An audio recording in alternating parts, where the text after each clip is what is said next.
morning, Miss Stamples. How are you? Good morning. I'm good. How are you? I'm well, thank you. It's nice to see your smiling face. It's nice to talk to you.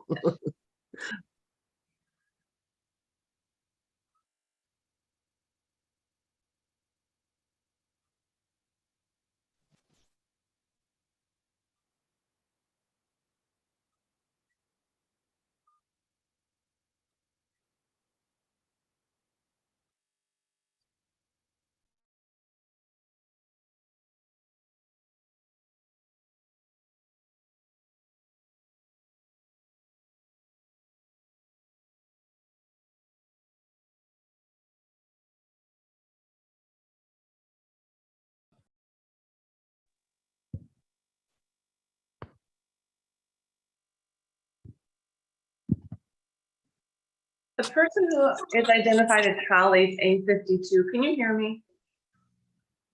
Yes, Hi, good morning. What's your name, please? my name is Holly McLean, Can you spell your last name, please? MCCLAIN. Thank you.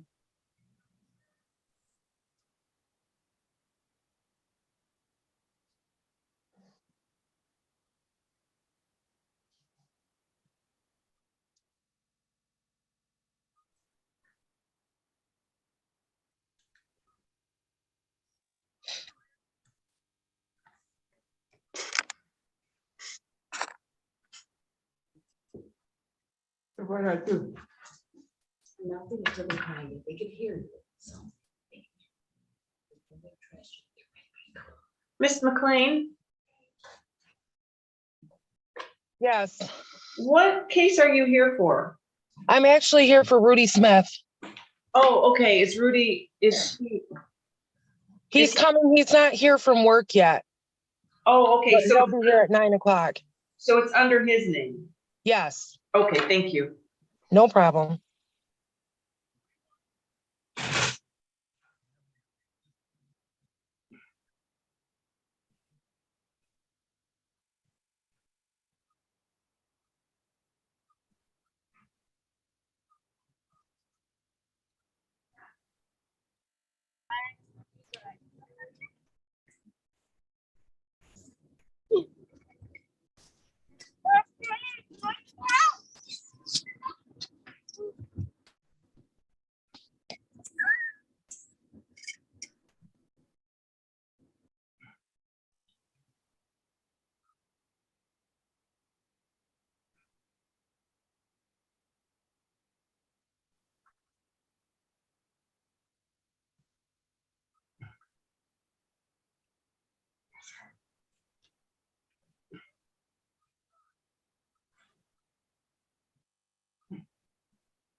Take advantage of new IRS tax forgiving programs that may protect you.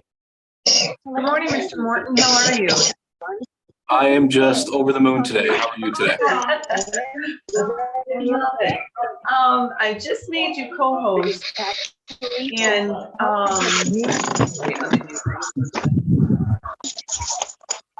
anyway, I think, there are several people here. So if you just, do you want to pull them into your, waiting room, or what can I do? Yep. What I'll start to do is start to talk to people and put them into a waiting room. I'll start to look at the names I can locate, and then I'll start to talk to them. I'll double check with David first to make sure he doesn't have anybody that he's representing for any of my client, for my community. And then I know Judge Martin, sometimes she just takes the lead. Does she want to have me talk to people, then put stuff on the record? How does she want to handle it today?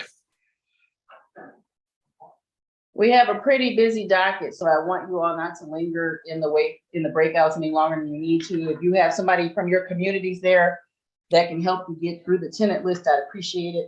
Okay, but do you want everything on, does she want everything on the record then, is my question? Absolutely. Okay, that's why I wanted to check. I appreciate it. Thank you, sir. Thank you. Good morning. David, I was just gonna ask you, do you have anybody for, with the landlord of Country Meadows, Holiday Woods, or Trilogy? No. I do not, but there's another attorney, Catherine Cooper, who's gonna be joining. I'm not Okay. sure if she's here yet, but Okay. I'm not sure who her plaintiffs are. Okay. Yeah, once she comes in, have her see if she can find me. I will ask people, but I wanted to make sure. I appreciate that. All right.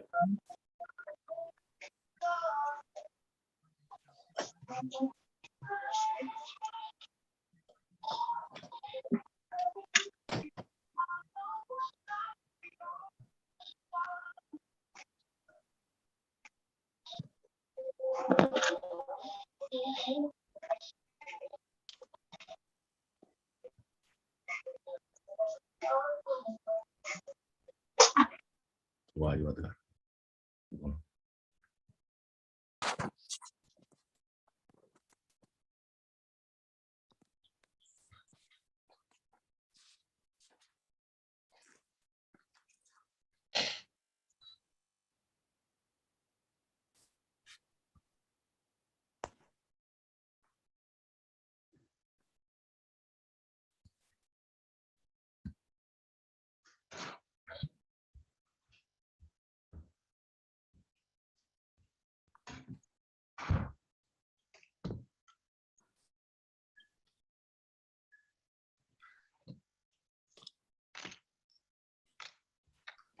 Good morning, everyone.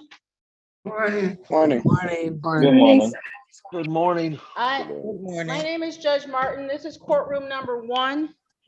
Today is landlord tenant docket. If you have something other than a landlord tenant case, you are likely in the wrong place. If you're not sure where you're supposed to be, you can send a chat to the court staff and they will help you get where you are supposed to be. If you are properly here for a landlord tenant case, you may see a request to join the breakout room. If you see that, please go in.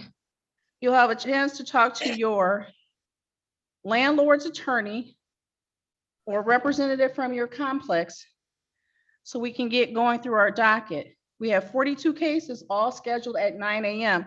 So I need you, if your case is not being called, to keep yourself muted. If you're not labeled, my secretary is going to pull you into a breakout room to get you labeled. One of the first questions I will ask when your case is called is, have you made an application for financial assistance? And we'll have a conversation about that. When you go into the breakout room with the attorney, if it's a non-payment of rent case and there's a dispute regarding the amount of rent that is due, your case will be adjourned till next Thursday, October the 27th. And we'll have you come in person to bring your receipts, your ledgers, and your documentation.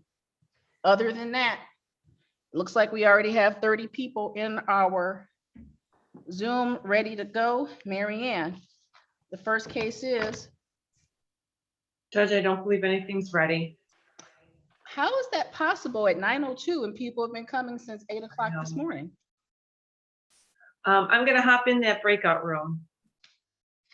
Thank you.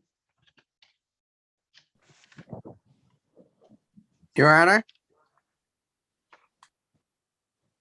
When you scream out like that and I I'm have so- 30 people on the screen, I can't tell where it's coming from. okay. Mr. Camper, Yes, thank you. I believe my case is ready. It's a termination of tenancy case. your tenant is here, sir. Yes. Have you spoken to them this morning? No, Your Honor, it's That's fine. No, that's my only questions. Have you spoken to them? And No. we're talking about 224722 LT, Daniel Sims versus Brandon Sims. correct. I have called the case. Please put your appearance on the record. Oh, yes. Good morning, Your Honor. For the record, Darren Canfor, P44773 on behalf of the plaintiff. And Mr. Brandon Sims, state your name for me, please, sir. Brandon Patrick Sims. Today is the day and time set for the second hearing in this termination of tenancy matter. Mr. Camper, how are we proceeding this morning? Mr. Rose, take your cap off, please. Your Honor, my client just wants possession of the property. My client is actually the father of the defendant, and he doesn't want his son living there anymore. There is no lease. He just simply wants possession back. Mr. Sims, Brandon Sims, your response to that, sir? I haven't been living there for a longest time. If you count living there for like 3 weeks, then and I was living there. Mr. Brandon Sims, raise your Right. right hand for me, please, sir. Do you swear a firm testimony you give in this matter will be the truth, the whole truth, and nothing but the truth? Yes, ma'am. Mr. Sims, you received a copy of the notice to quit from your dad, Yes. asking That's you to on- vacate the property, asking you to vacate the property by August 6, 2022. Yes, I You're think it gone was from the on. property, sir. Yes. You have no intention on returning. No, ma'am. Based Just on to that, grab the my court- stuff. Just to grab your stuff, sir? How long will it take you to grab your stuff? At least give me by the end of this week, and everything should be out. What'll happen, sir, is that after hearing, Mr. Camper will submit a judgment to the court that says that after hearing, you have 10 days to vacate the property. That gives you sufficient time to go and retrieve whatever property you may have that remains at the house that your father has asked you to move from, understood? Yes, ma'am. Once you receive a copy of that judgment, Mr. Camper will submit it to the civil department by email. The court will sign it, you'll get a copy of it, and it'll tell you that you have those 10 days to vacate. Anything else, Mr. Camper? No, Judge, just put October 29th on the judgment then for the date. 29th is a Saturday, sir, so do it Monday the 31st, please. Okay, I'll put that on there. Thank you. Okay. Anything else, Brandon Sims? Thank you one very thing. much. I'm sorry, go ahead, sir. So I've been trying to apply for food stamps, and I can't apply for food stamps because my mom's been accepting my food stamps. Well, I haven't been living there, and the food stamps people said that that's committing fraud and all. I told my mom twice already that, hey, I need you to please take me off. She's not taking me off, and it's preventing me from them getting food stamps.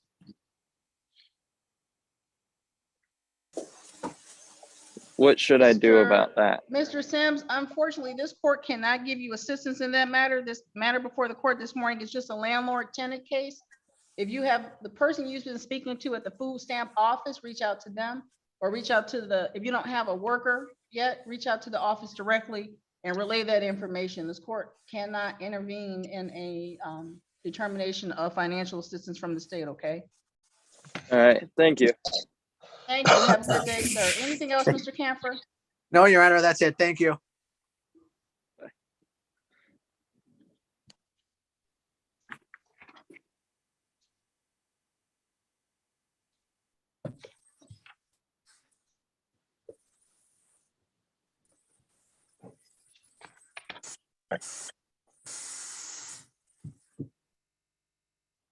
This is 224792 LT. This is Romulus Tower versus Valletta Russell. May I have your appearances, please? Judge, good morning. Robert Novak appearing on behalf of the plaintiff.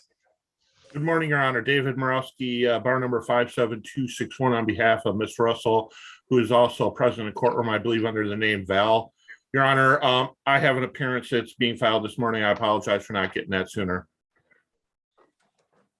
Ms. Russell, state your name for the record, please, ma'am.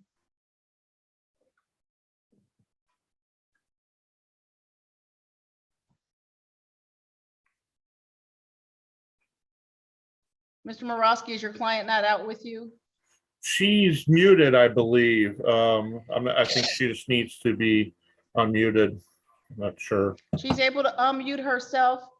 Mr. Novak, you indicated there's a resolution in this matter. What is it, please, sir? Judge, we're going to do a conditional dismissal. This is a termination of tenancy case. We're going to allow Ms. Russell until November 4th to vacate the subject property.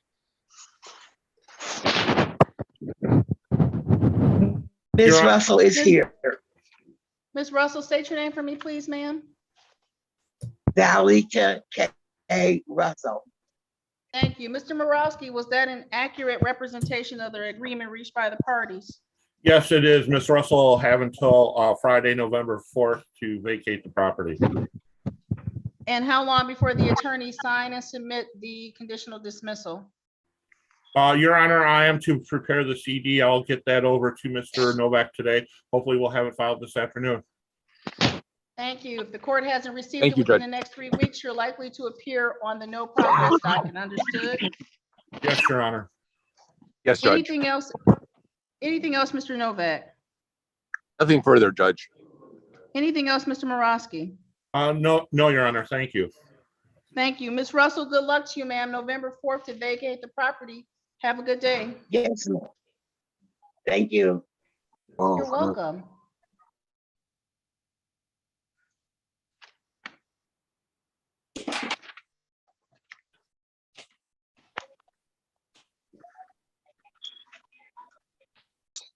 Good morning, Mr. McAvoy. Morning, Judge. How are you? I'm wonderful, sir. How have you been? Not as wonderful, but thank you.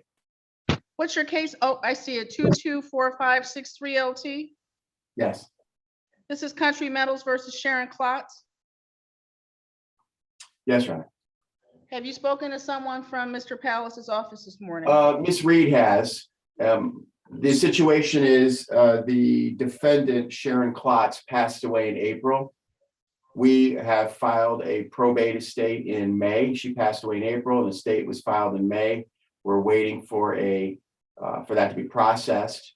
My client, Mr. King, is the nominated personal representative and devotee under the will. It is my understanding that the plaintiff will be amending the complaint to include the estate, and then we'll reach a resolution.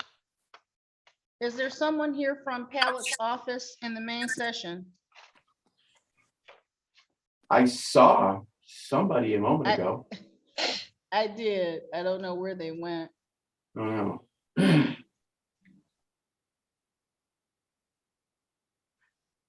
It looks like they're in. Did you discuss with his office how long they would need to amend that caption? No, I don't know off the top of my head how long they would need. Mr. McAvoy, if you sit tight, when Palace comes out, we'll get the case recalled and we can figure out how long of an adjournment we need to get this matter worked through. Good morning, Mr. Robinson. Good morning, Judge. I'm actually on my phone because I'm waiting for Judge Groner to call. I have a status conference in circuit court. And I think I'm about the next one or the next one after that in line. It's just a status conference. So I want to let the court know that I'm here, but I'm not here. I just want to take care of this one first, if it's okay with the court. If you do that, I appreciate it. When you come back, you're already a co-host. If your tenants have arrived, move them into a breakout room to talk to them, then we'll get your cases called. Okay, sir? I appreciate it, Judge. Thank you. Thank you. Mr. Ingram, how are you this morning? Good morning, Your Honor. I'm well. How are you? I'm well. Are you able and ready to proceed on any of your cases? Have you talked to your tenants? I have not had a chance to speak to anyone. However, I believe that I should be ready on the majority of them.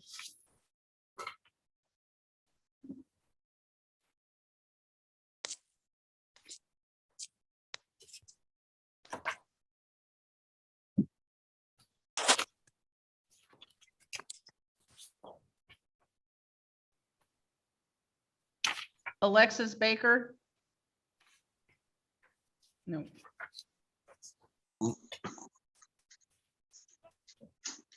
Jessica Kimbrough.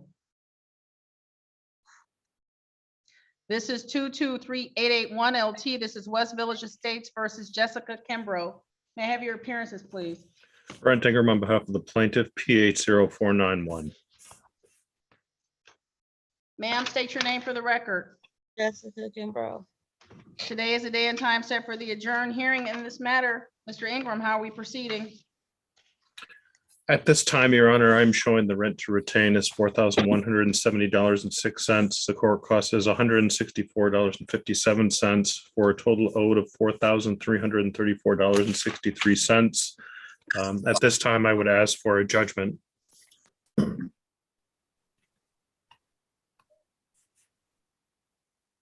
Ms. Kimbrough, since you were here, have you received any update to your ERAP application? Yes, I did. They said that it would be a, that they had a lot of changes and,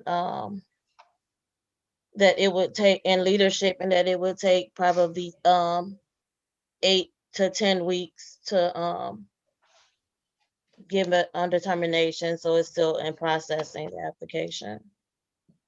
Ma'am, did you hear the rental amount that Mr. Ingram placed on the record is due and owing? Yes, Raise your right hand for me, please. Do you swear or affirm testimony you give in this matter will be the truth, the whole truth, and nothing but the truth? yes,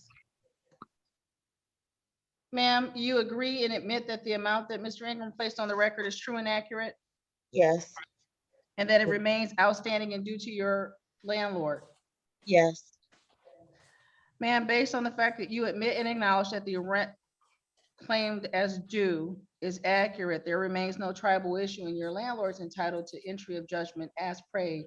Mr. Ingram's office will submit a judgment to the court that shows that $4,334.63 is due and owing. Once it's submitted, the court will sign it. A copy will be mailed to you at the address that the court has on file. Upon receipt of that judgment, the court will suggest that you submit it to whomever you're speaking to regarding your ERAP application. Maybe that will get them to speed up the process a little bit. Anything else, Mr. Ingram? At this time, Your Honor, thank you. Anything else, Ms. Kimbrough?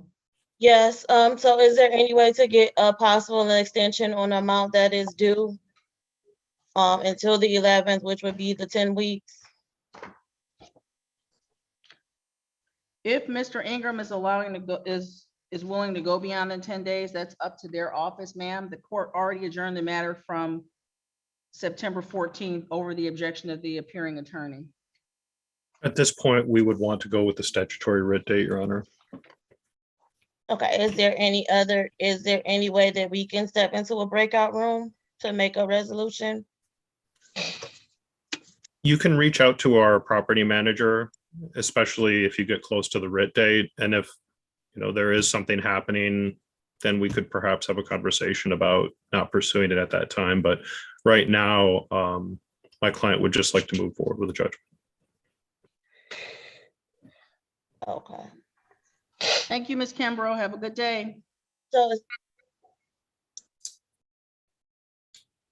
I'm sorry, Ma'am, I'm just trying to figure out when the judgment would have to be paid by. It's 10/31/22, ma'am. I'm sorry, say it again. It's the last day of October, 10/31. So you have a couple weeks, basically. I'm still confused. I'm sorry. Could you repeat that one more time, please? Of course, 10/31/22, ma'am. 10/31. Yep, the last day of the month. 22. Okay, thank you. Good luck. You're welcome. Mr. Rowe, this is 223886 LT. This is West Village Estates versus Christopher Rowe. May I have your appearances, please? For the record, Yes, ma'am. Brent Ingram on behalf of the plaintiff. Catherine Cooper with Lakeshore Legal Aid on behalf of the defendant. Mr. Rowe, state your name for the record, sir. Christopher Rowe.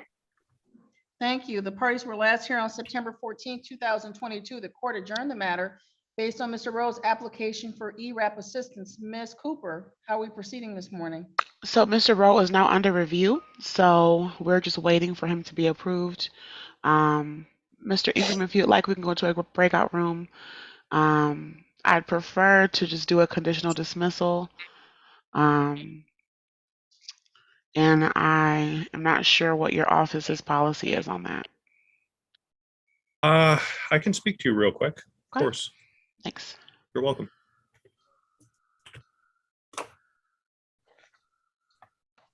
The court will pass the matter. Thank you, Your Honor.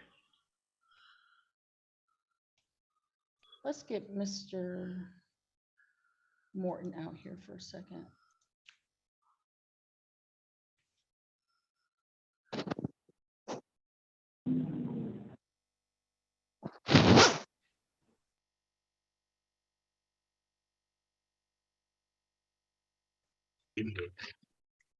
The last time that I was there with you.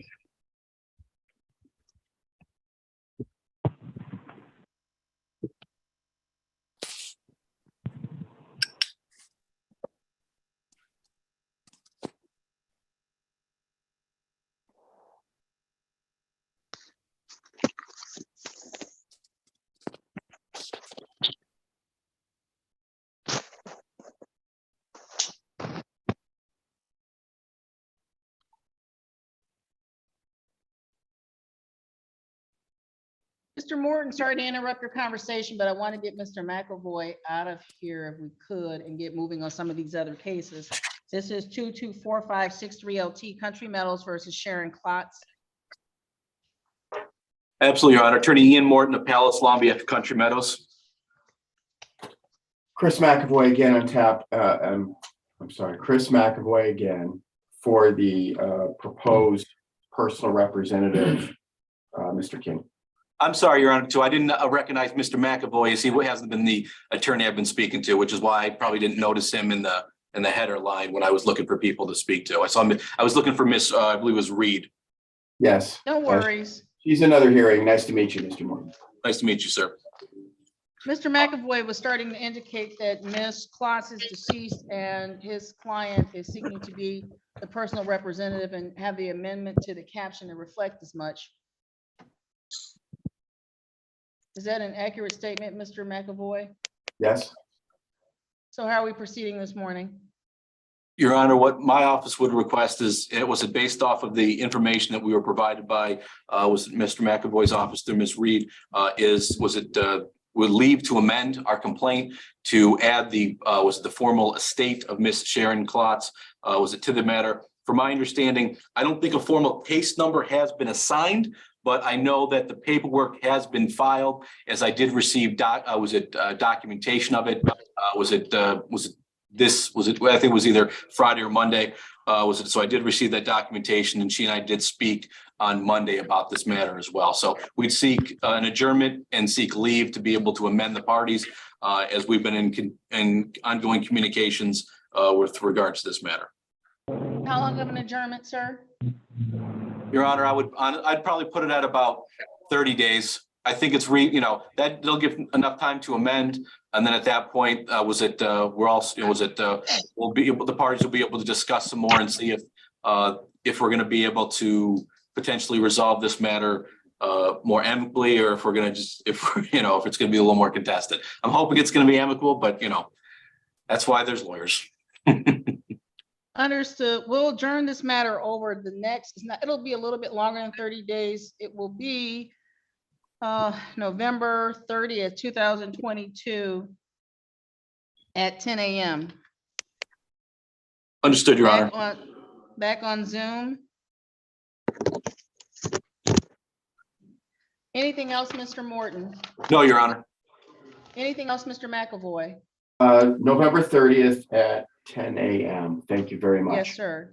Thank you very much. Have a good I day. good seeing you. Take care. You too, sir. Mr. Ingram, I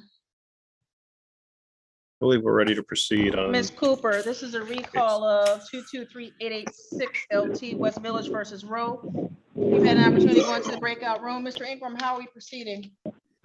I believe we are going to be submitting a conditional dismissal.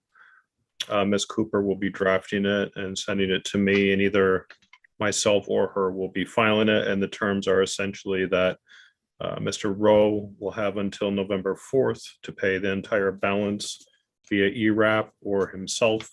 Currently, the rent to retain is $2,833.03. The court cost is $164.50 for a total redemptive amount of $2,997.60.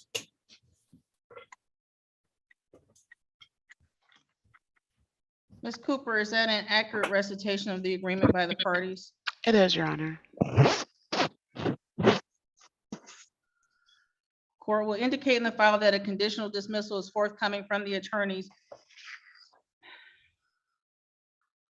with a pay by date of November 4th, 2022, total amount due and owing, including court costs, $2,997.60. Price will submit that to the civil department by email. Anything else in this matter, Mr. Ingram? Not at this time, Your Honor. Thank you. Anything else, Ms. Cooper? Oh, Your Honor, thank you. Thank you, Mr. Ingram, Thank you. and You're thank welcome. you, Mr. Rowe. Good to see you, Mr. Rowe. Have a good day. We're all set. You're free to leave. Thank you, Your Honor. This is 22389 LT. This is West Village Estates versus Christopher Rhodes. Shelley Trajanski, may I have your appearances, please? For the record, Brent Ingram on behalf of the plaintiff. Christopher Rhodes. Take your hat off, please, Mr. Rhodes. Sorry, hon. Sorry, ma'am. No worries. Today is the day and time set for the adjourned hearing in this matter. The parties were last here on September 14th. The case was adjourned for Mr. Rhodes' ERAP application to be processed. Where do things stand this morning, Mr. Rhodes? I have not received an email or anything back regarding my application for the ERAP. I had just filed it before the 14th, the last court date, because I really didn't know about that stuff. I've actually been working, just got back to it. I have $1,500 of the amount owed on me, and I should have the rest of it within 2 weeks to be able to pay if the ERAP does not go through. Mr. Ingram, what's the current rent to retain possession, please, sir? Currently, the rent to retain is $2,874.99. Court cost is $199.14 for a total redemptive amount of $3,074.13. Writ to issue after 10/31/22. So from the sound of it, he should be able to. Hold on. Look, you know, the guy, oh, you heard what I said? Thank you, Mr. Ingram. From You're the welcome, sound of Judge. it, Oh, thank you, Judge. From the sound of it, it sounds as if he will be able to pay all of it essentially by the writ date. So if that's the case, then we won't have to pursue a writ. Mr. Rhodes, raise your right hand for me, please, sir. Do you swear affirm testimony you give in this matter will be the truth, the whole truth, and nothing but the truth? I do, Your Honor. Mr. Rhodes, you were able to hear Mr. Ingram just now indicate that rent to retain possession is $2,874.99. Yes, Sir, do you admit and agree that that is the amount of rent that is due and owing? I do admit. Sir, inasmuch as you admit and acknowledge the rent due and owing is $2,874.99, there remains no tribal issue. Plaintiff is entitled entry of judgment with court costs of $199.14 for a total judgment of $3,074.13. There will be a writ date of October 31st. And as much as you've indicated that you have $1,500 right now and you have resources coming within the next 2 weeks, please make every effort to pay that rental, that past due rental amount before October 31st. And as indicated by Mr. Ingram, there won't be a need to apply for a writ in this matter. Mr. Ingram will submit the judgment to the court by email. You'll get a copy after the court has a chance to sign it. Anything else on behalf of the plaintiff? Not at this time, Your Honor. Thank you. Anything else, Mr. Rhodes? No, thank you. Is Ms. Trajanski still in the property? No, she is not. Okay. She's failed to appear this morning, so if Mr. Ingram submits the judgment with a default as to her, the court will sign it in that fashion. Understood, Your Honor. Mr. Rhodes, we're all set, sir. Have a good day. Thank you for your patience this morning. Thank you very much. Thank you. Mr. Bajani, good morning to you, sir. Good morning, Your Honor. Is Ariel Wing present? Ariel Wing. This is 224495 LT. This is Capital Real Estate versus Ariel Wing. May I have your appearance, please, sir? Yes, good morning, Judge. Eli Bajani, P74626, on behalf of the plaintiff. Ariel Wing. Today is the day and time set for the adjourned hearing in this matter. The defendant failed to appear on October 12th for the first hearing. Based on her failure to appear, the court staff sent notice to appear in person this morning. Ms. Wing has failed to appear. There's no one in the court's actual courtroom. There is no one responding to the name of the defendant. Based on the defendant's failure to appear this morning, Mr. Bajani, how would you like to proceed? Judge, we move this court for an entry of a default judgment, and I'll state the terms for the record. The amount to retain possession is $3,800 plus $160 in court costs for a total of $3,960. And this is to be paid on or before, that will be October 31st. Otherwise, a writ may issue. No money judgment is being sought at this time, Judge. Based on the defendant's failure to appear as directed by the court this morning, default judgment shall enter in favor of plaintiff and against defendant with rent to retain possession, $3,800. There's $160 in court costs for a total judgment of $3,960. Plaintiff's office to submit that judgment by email to the civil department. It will be signed and mailed to the parties at the addresses as they appear in the court file. Anything else, Mr. Bajani? That's all, Judge. Thank you very much. Have a good day, sir. You as well. Thank you. Mr. Robinson, are you ready on your cases? Judge, I have to apologize to the court. I'm having my usual technical difficulties in getting into the, I'm done with my circuit court action, but I'm trying to figure out how to get to my tenants. Do I go to the breakout room? Go into the breakout room. There is a waiting room set up for you and a breakout room. When you come back out, I'll start calling your cases because you're next in order on the court's docket sheet. Okay. Thank you, Judge. It's Mr. Katz back out. Thank you, Mr. Who said, excuse me? This would be Mr. Broughton, Mr. Robinson's tenant. Mr. Broughton, you'll see an invitation to join him in the breakout room here shortly, okay? Thank you. Thank you. Hold on one, I'm sorry. Good morning, it's Judge Martin. How may I help you?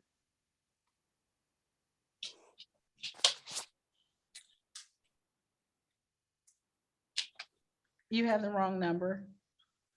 No worries. Have a good day. Can you join the breakout room to speak with Mr. Robinson? Mr. Katz, are we ready on Metz? No, I have not had a chance to talk to Metz. I did speak to two other people, but I did get an invitation to join Mr. Robinson. I don't think that was for me. That's not, okay.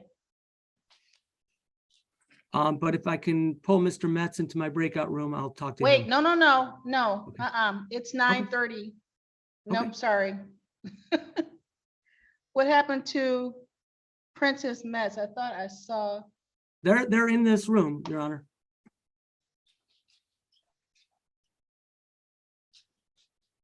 Princess Metz.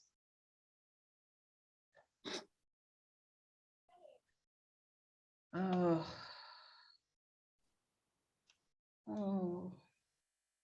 Mr. Katz. I have a feeling that they were probably put in with Mr. Robinson by mistake. I'm looking now. I don't see them. Oh, why are you down here? There's no reason for you to be in that room.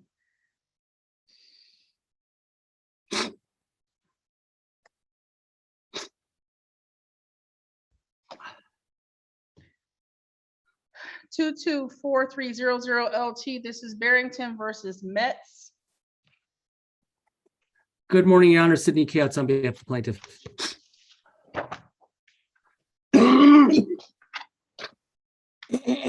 Mr. Metz, I'm here. state your name, please. Princess Gerard Metz. Thank you. Today is a day and time set for the adjourned the adjourned hearing in this matter.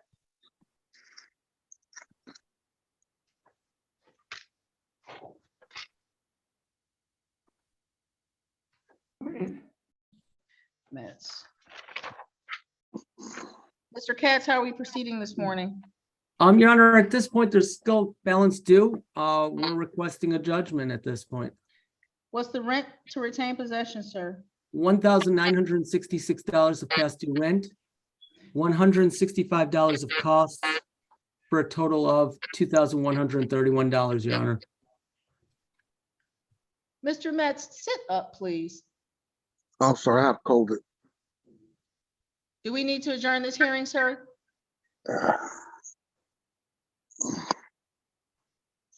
Mr. Metz, do we need to adjourn the hearing? I'm here. Right now, the people is contacting the Barrington. They are working on recertification right now for Sarah. So they're doing whatever. I don't know what they're doing right now, but we've been approved. So I'm sorry, sir, you said you have a Sarah application pending? yeah, it's no recertification. They're working on it right now. So the Barrington and Sarah, they're touching bases right now. We approved, so we're just waiting. Mr. Katz, were you aware that there was a Sarah recertification pending? Well, I'm sort of confused, Your Honor, because the balance owed is September and October. And I'm not sure that Sarah would recertify at that point. I mean, I don't know if anyone here is from legal aid, but I don't know of any situation where someone's only got a balance due of September and October where they're going to get I didn't approval think that they were. Good morning, George of Lakeshore Legal Aid. Perhaps I can be of assistance. The Sarah program is winding down. If he has a pending recertification that was submitted before the deadline, then it's possible that they might pay out September. But September is the very last month that Sarah will pay, regardless of eligibility. So October would not be covered by the Sarah program.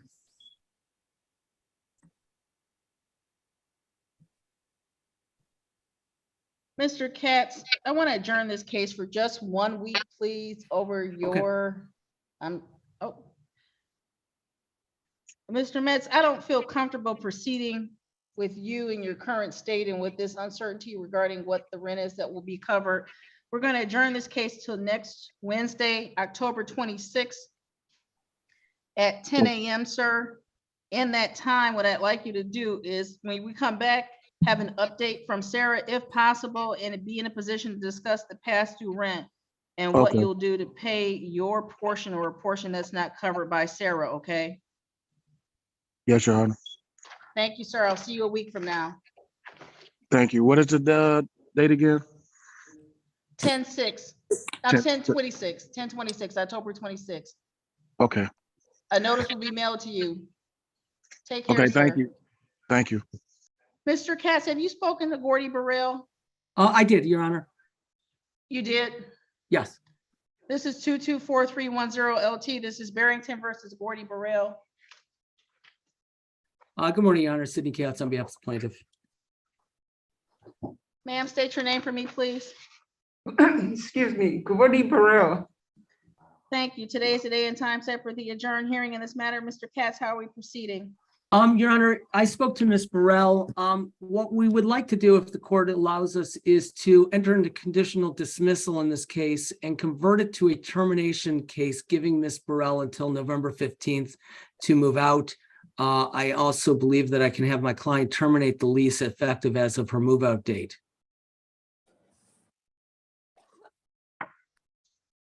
Ms. Burrell, would you raise your right hand for me, please, ma'am? Do you swear affirm testimony you give in this matter will be the truth, the whole truth, and nothing but the truth? Yes, I do. Thank you.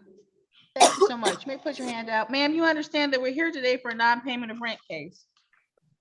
Yes. And after speaking to Mr. Katz, you wish to convert this matter to a termination case. Yes.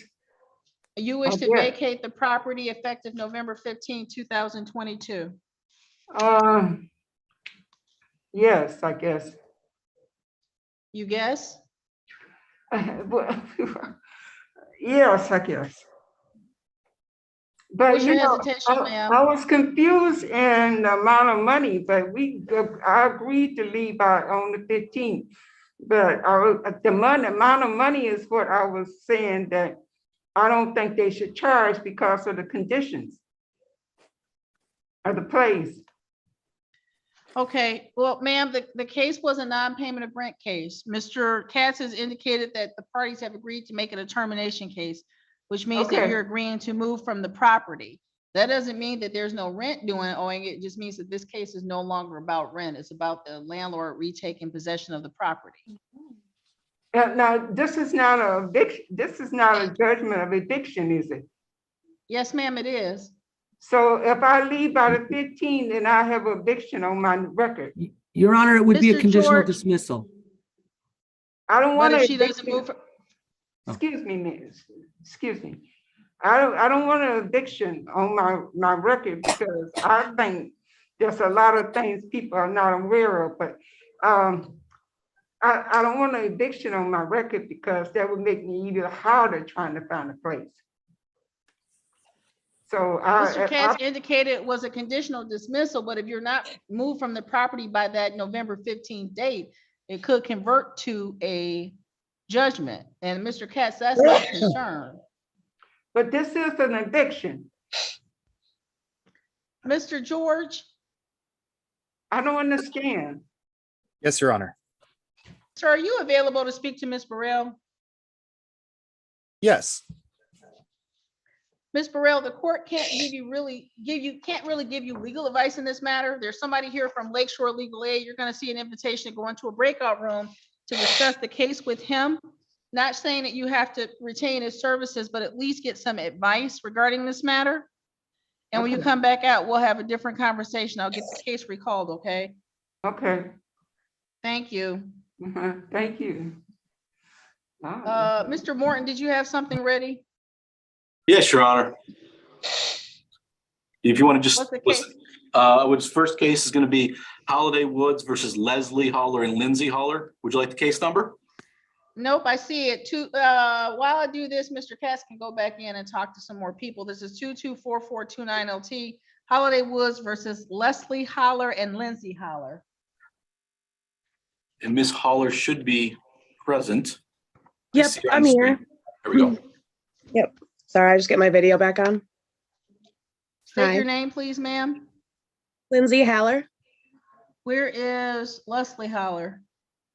I'm here representing us both. My father passed away this last week, so I'm here representing us both in this matter. But the attorney for the plaintiff is aware of this as well. My condolences, ma'am. No, yeah, it's been a rough week, but I really appreciate it. It's been a hard time, but I'm definitely Are going to you get ready through. to proceed? Are you ready to Yes, I proceed am. this morning? Okay. Yes, I am. Mr. Morton, what are we doing in this matter? Your Honor, the parties have agreed to enter into a conditional dismissal at this point. She's also working with Wayne Metro for the assistance. Rents retained are $4,628.75, court costs of $164, for a total of $4,792.75. She would have until the 31st to make the payment. We've also put a portion in there that would say no formal writ without a hearing date on this matter as well, Your Honor. I did advise her, that since Miss Leslie Haller is not here, that it would be a condition that she would be defaulted into this conditional dismissal, but she would still retain all the rights, time periods, and protections that are offered by the conditional dismissal. Further, I did advise her of her rights under MCR 4.21, specifically the fact that this agreement is not final for 3 business days.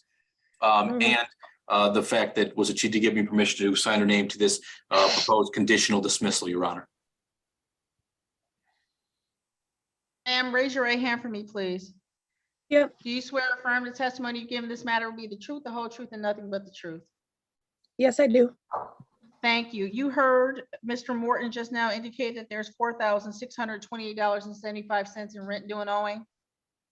Yep, Wayne Metro is assisting me. I have a pending review approval from them to pay the whole balance and possibly 2 months further, but they are committed to paying the full balance, yes.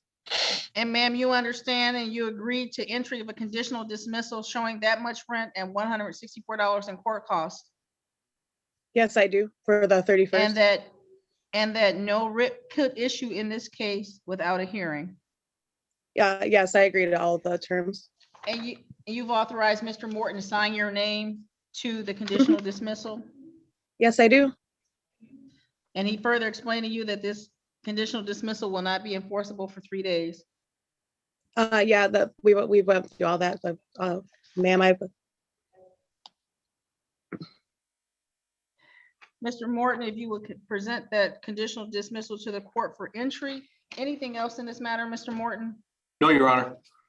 Anything else, Ms. Holler? Nope, that's it. Thank you so much for the court's time and patience. I appreciate it. Thank you for your patience this morning, ma'am. Good luck to you. Have a good day. Thank you. I appreciate you. Thank you. Would you like me to call another case, Your Honor? Yes, please, sir. If we could do Country Meadows versus Edgar Martinez, that's 224573 LT.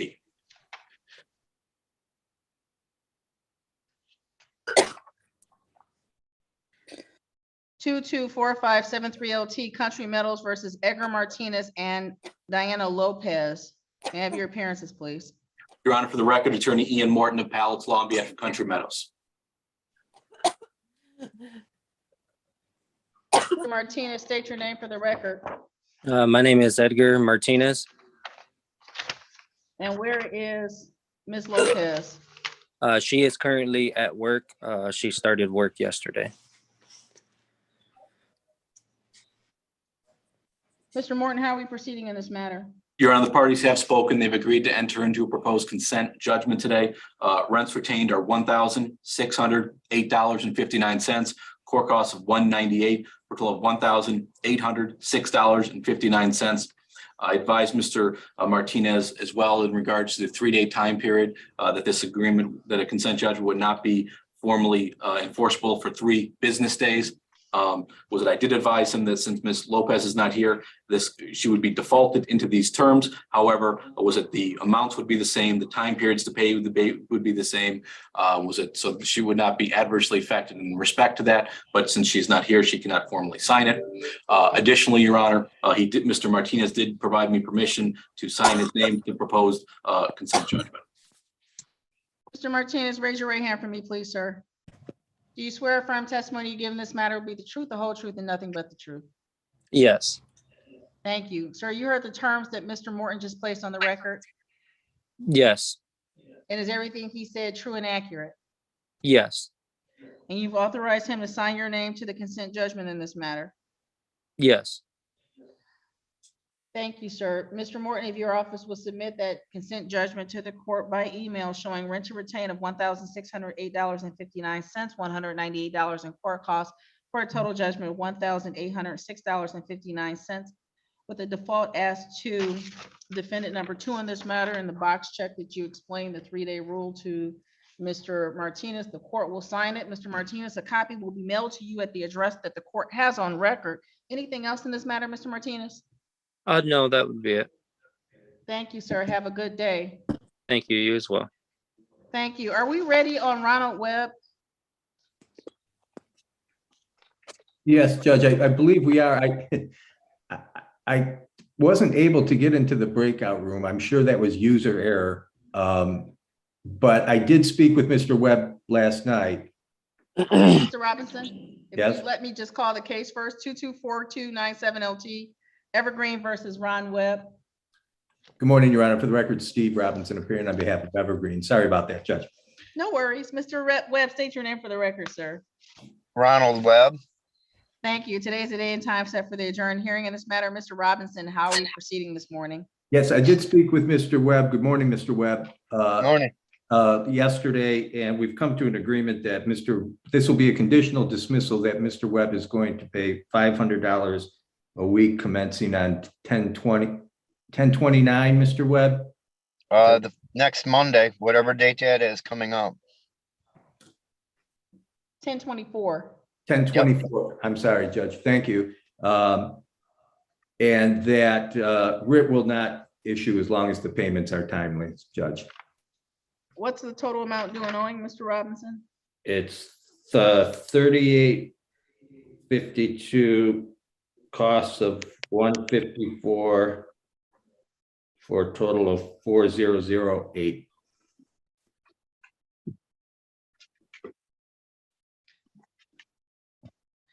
Wait, those numbers don't add up. Did you say 3,052 in rent? No, 3,852. Thank you. Mr. Webb, that's your agreement? Yes, ma'am, it is. And as much as you appear on Zoom and not in person, there's not going to be signed conditional dismissal submitted right now. Mr. Robinson, are you sending it to Mr. Webb or are you signing on his behalf? Mr. Webb, is it okay if I sign your name to that? Well, yes, it is. Or I can see Rick. I live directly across the street from the clubhouse. That's okay. But with your permission, I can just enter it. Yes, no problem. Thank you. Mr. Webb, upon receipt of that conditional dismissal bearing both signatures from Mr. Robinson, the court will enter the same and mail it to your attention at the address we have on file with the court. Because your landlord is represented by an attorney and you appear improper, the judge, that conditional dismissal will not be final and enforceable for 3 days. Anything else, Mr. Robinson, in this case? Not on this case, Judge. Anything else, Mr. Webb? I am currently enrolled with the ERAP program, but I'm awaiting hear back from them.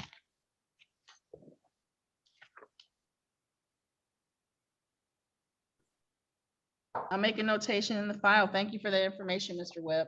Yeah, Mr. Webb, when you get that information, if you can just give me a call. As soon as I get it, I have a confirmation number right here, but other than that, I have nothing. Okay, thank you. You're welcome. Thank you. This is 224401 LT. This is Body versus Annette Ely. Yes. May I have your name, please? Yep. This is Lachlan Derbati. Attorney George of Lakeshore Legal Aid on behalf of Miss Ely, who is in the courtroom today. Thank you. Today is the day and time set for the adjourned hearing in this matter. Ms. Ely, I'm sorry, state your name for the record, ma'am.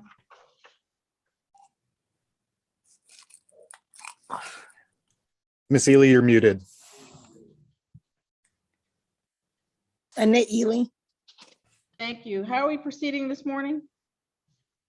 I haven't yet had an opportunity to speak with Mr. Body. I wonder if we could pass this and be placed in a breakout room. Mr. Body, you're going to see an invitation to join Mr. George in the breakout room. Please go there and meet with him. Okay. Thank you. Thank you, Your Honor.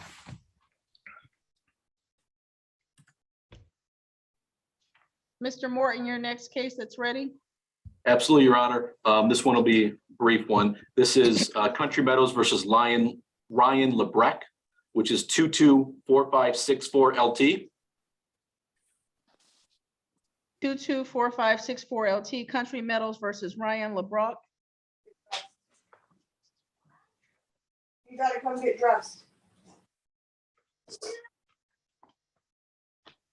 Mr. Lebrecht, Yes, Your Honor. state your name for me, please. Ryan Lebrecht. Thank you. Today is the day and time set for the adjourned hearing in this matter. Mr. Morton, how are we proceeding?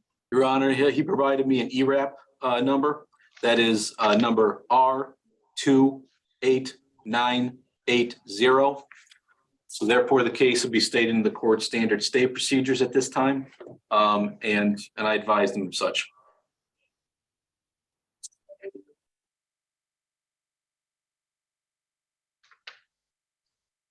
Thank you, sir.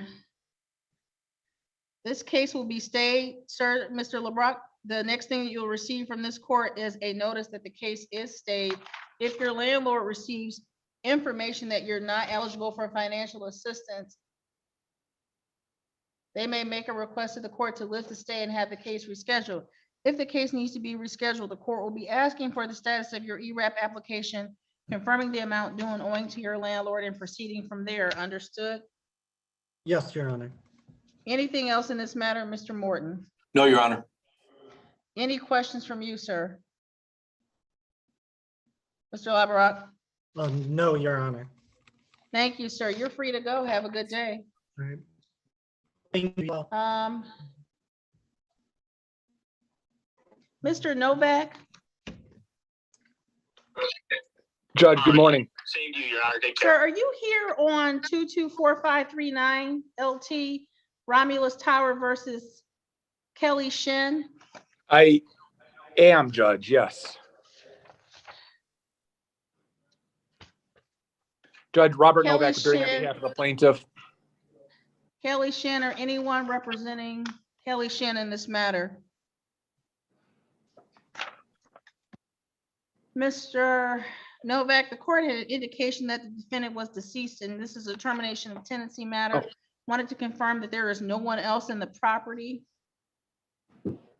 Judge, to the best How of do my you- knowledge, I'm sorry. How do you wish to proceed this morning, sir? My We would- apologies to you. No, my apologies. Judge, we would simply ask for a possession judgment with the writ of restitution being the 31st of October.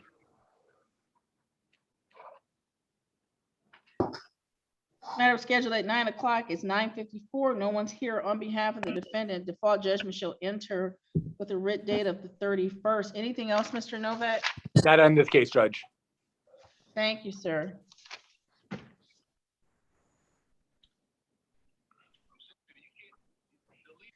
This is 224537 LT. This is Romulus Towers versus William Renwick.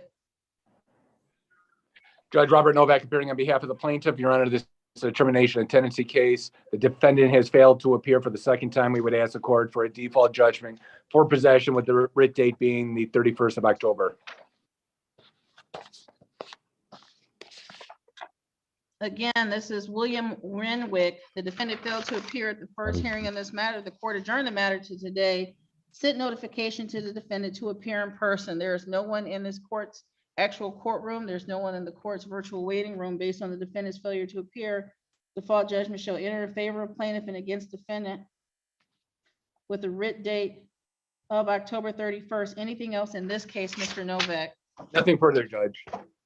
Thank you, sir. This is 224538 LT. This is Romulus Tower versus Wiley Worthy. Mr. Novak, the court notes your appearance for the record in this matter. Today is the day and time set for the adjourned hearing in this matter. The defendant failed to appear at the first hearing back on October 12, 2022. Wiley Worthy. Based on the Judge- defendant's failure to appear at the first hearing, court staff sent a notice to the defendant to appear in person. There is no one in this court's actual courtroom responding to this case. I don't see anyone by the name of Worthy. Based on the defendant's failure to appear this morning, Mr. Novak, how do you wish to proceed? We would ask the court for a default judgment for possession with the writ date being the 31st of October. Based on the defendant's failure to appear, the case scheduled at 9 o'clock is now 9:56. The fall judgment shall enter in favor of plaintiff and against defendant with a writ date of October 31st. Anything else in this matter, Mr. Novak? No, Judge. And Judge, I do have one for Rick Herman for Southport Apartments. If you have that file one. num- oh, I file have number, sir? 4540.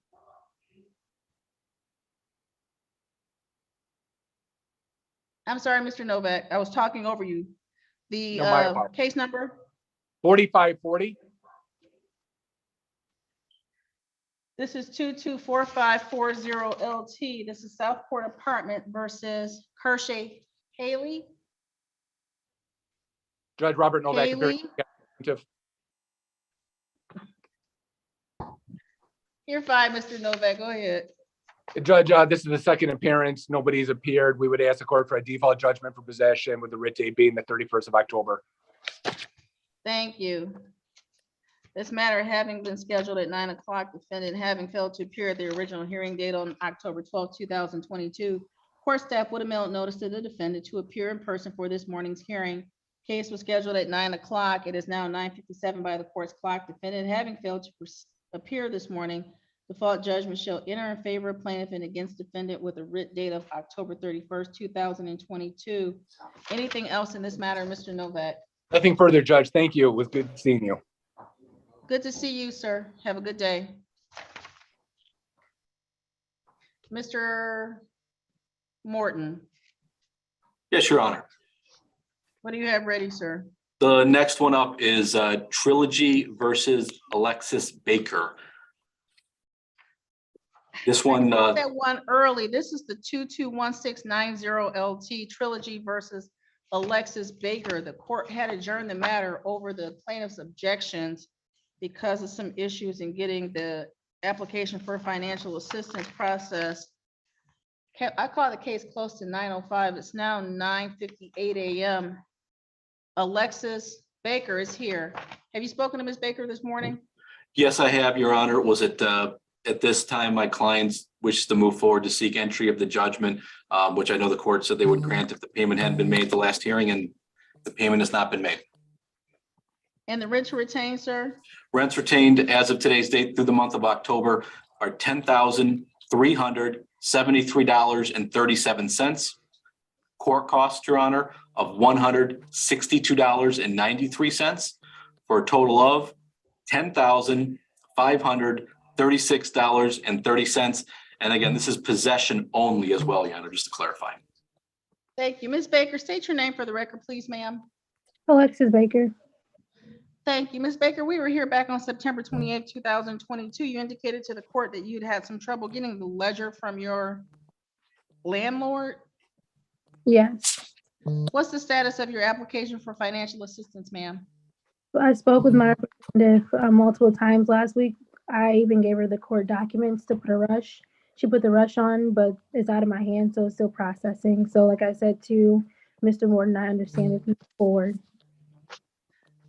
Ms. Baker, raise your right hand for me, please, ma'am. Do you swear from testimony you give in this matter will be the truth, the whole truth, and nothing but the truth? Yes.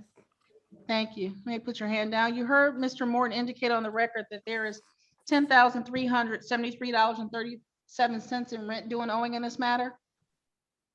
Yes. Ma'am, is that an accurate amount of rent due and owing?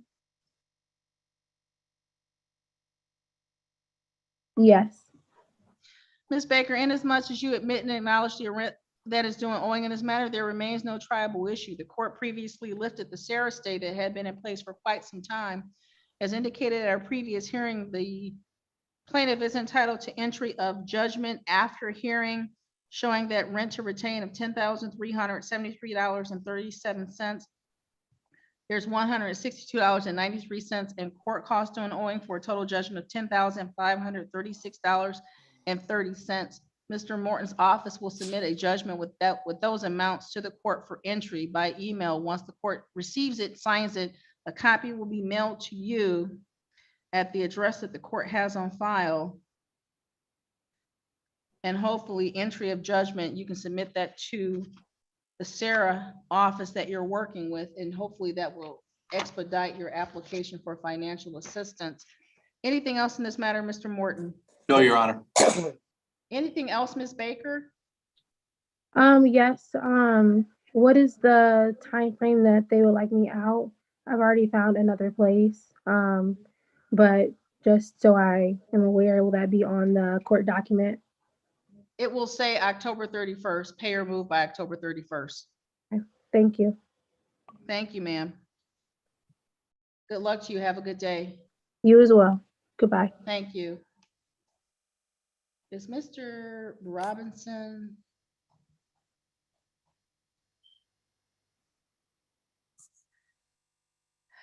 Mr. Robinson, this is 22429 8LT. This is Evergreen versus Gary Holt. Good morning, Your Honor. For the record, Steve Robinson appearing on behalf of Evergreen. Yeah, I'm here, Judge. State your name. Gary Holt. My name's Gary Holt, sorry. No worries. Thank you. Today is the day and time set for the adjourned hearing in this matter. Mr. Robinson, how are we proceeding? Judge, we have been unable to resolve this matter. And I'm just a little bit confused. Someone filed an answer and some documents and a jury demand and so forth. Signed Gary Holt. I think it is Mr. Holt who's appearing today, but the landlord in this matter is Gary Holt Sr., Mr. Holt's father. I did bring a copy of that lease to the court. I don't know if it got into the file or not, Judge. So procedurally, I'm not sure how the court wants to proceed on this. What is it? I didn't quite hear. Mr. Robinson, I think you might have misspoken. You said that the landlord is Gary Holt Sr. Did you mean the actual name tenant? The tenant, I'm sorry, Judge. Yes. That's No correct. worries. Mr. Holt, Mr. Gary Holt Jr. is listed as an occupant on the lease. And I have had no contact with Mr. Holt Sr., only Mr. Holt Jr. But again, as I indicated to the court, I received an email, I believe it was yesterday, that there was a response and there were some other, I think, documents. I'm not sure what was filed with the court. I'm not sure if the court has an opportunity to review it, so that's kind of where I'm at. The court did have the opportunity to review the document submitted. It's signed by Gary Holt. The court had no indication that it was anyone other than the named defendant in this matter. Mr. Robinson, you weren't on when the court started its docket, but we're a little busy this morning for a full hearing on a contested matter, and we're adjourning the hearing dates to next Thursday, October the 27th. Okay, I figured that as much, Judge. Mr. Holt, next Yes, ma'am. Thursday, October the 27th at 9 a.m. for a live hearing. That means in-person here in courtroom number 1. Bring all documents necessary to proceed in this matter. Yes, ma'am. All documents was and it? witnesses that you need, sir. I'm sorry. Yes, ma'am. Yeah, it was next Thursday at what time? At 9 a.m., a.m., sir. Yes, ma'am. Live hearing courtroom number 1. Okay. All documents and witnesses. Anything Okay. else in this case, Mr. Robinson? Not in this case, Judge, but I'm ready on my last one. I'm getting to that one next. Anything else, Mr. Holt? No, ma'am, that's it. Thank you. I'll see you next Thursday, sir. Thank Yes, you. yes, ma'am. The last one I have for you, Mr. Robinson, is 224296 LT. This is Evergreen versus Nicole Durkin. Again, for the record, Your Honor, Steve Robinson appearing on behalf of Evergreen County. Oh, Nicole Durkin. Or Yes, Your Honor. Ryan Broughton. Yes, State your ma'am. name, please, ma'am. Nicole Durkin. Ryan Broughton. Today is it. Thank you. Today is the day and time set for the adjourned hearing in this matter. Mr. Robinson, how are we proceeding? Your Honor, I had an opportunity to speak with Mr.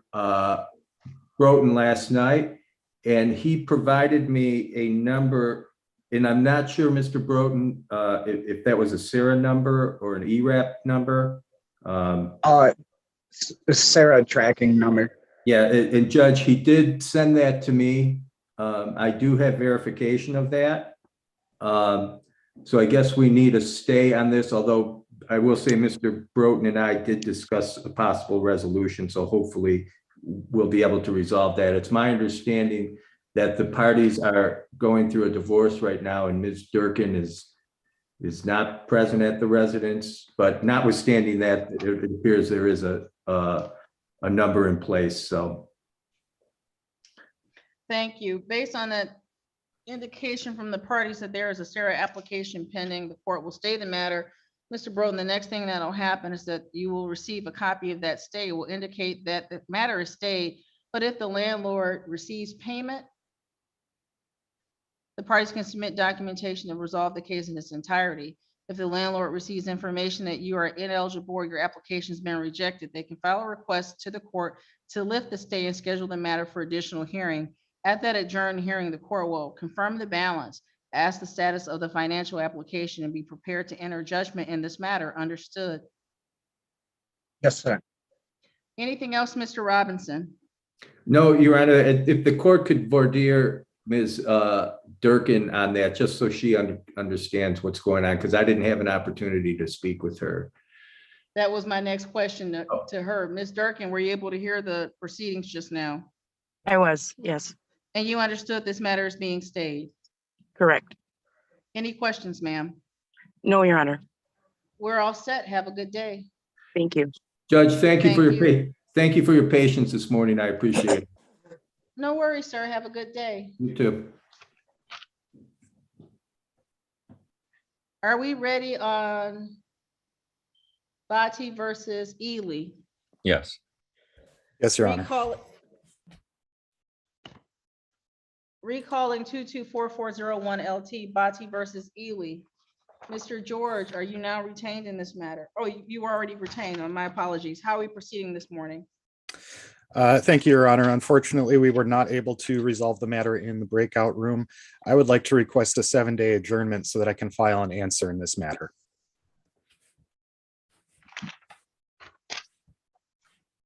Mr. Botti, were you able to hear that information just now?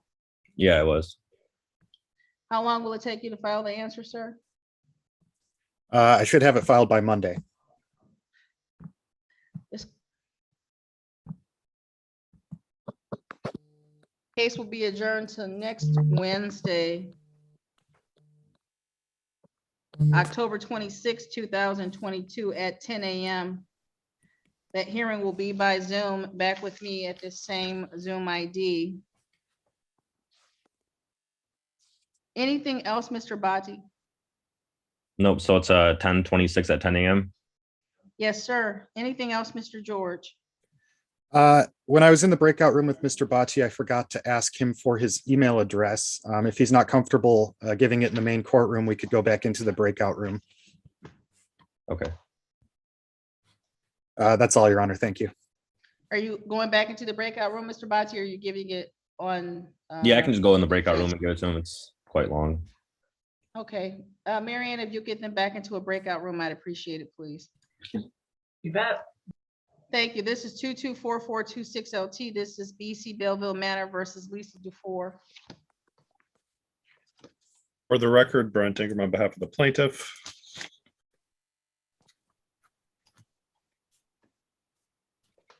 Ma'am, state your name for the record. Lisa Dufour. Thank you. Today is the day and time set for the adjourned hearing in this matter. Mr. Ingram, how are we proceeding? Thank you, Judge. Currently, the rent to retain in this case is $1,935.79. The court cost is $164.57 for a total amount owed of $2,100.36. I believe we are going to be doing a consent judgment. However, I will be putting the writ out to November 11th of 2022. Yeah. Ms. Dufour, raise your right hand for me, please, ma'am. Do you swear affirm testimony you give in this matter will be the truth, the whole truth, and nothing but the truth? Yes. Thank you, ma'am. You put your hand down. You were able to hear Mr. Ingram this morning indicating that there's $1,935.79 in rent due and owing, Yes, ma'am. and court costs of $164.57. Yes, ma'am. And it's your desire to enter into a consent judgment showing those terms? Yes, ma'am. Because the parties appear virtually, there is not a signed consent judgment that will be presented to the court this morning. Will you be signing it, or are you authorizing Mr. Ingram to sign your name to it? I authorize him to sign. And ma'am, you understand that because your landlord is represented by an attorney and you are not represented, that judgment would not be final and enforceable for 3 days. I understand. And Mr. Ingram indicated that the writ date would be pushed out to November 11th. Sir, that's actually a holiday, so the next business day would be the 14th. Are you amenable to that writ date being November the 14th, 2022? Certainly, Your Honor. Thank you. Mr. Ingram will present the judgment to the court bearing signatures on behalf of both parties electronically, and Ms. Dufour, once the court receives it, will sign it. A copy will be mailed to you at the address that's on record with the court. Do you have any questions, ma'am? No, ma'am. Anything else, Mr. Ingram? Not at this time, Your Honor. Thank you. Thank you. We're all set, ma'am. Have a good day. Thank you for your patience this morning. Thank you.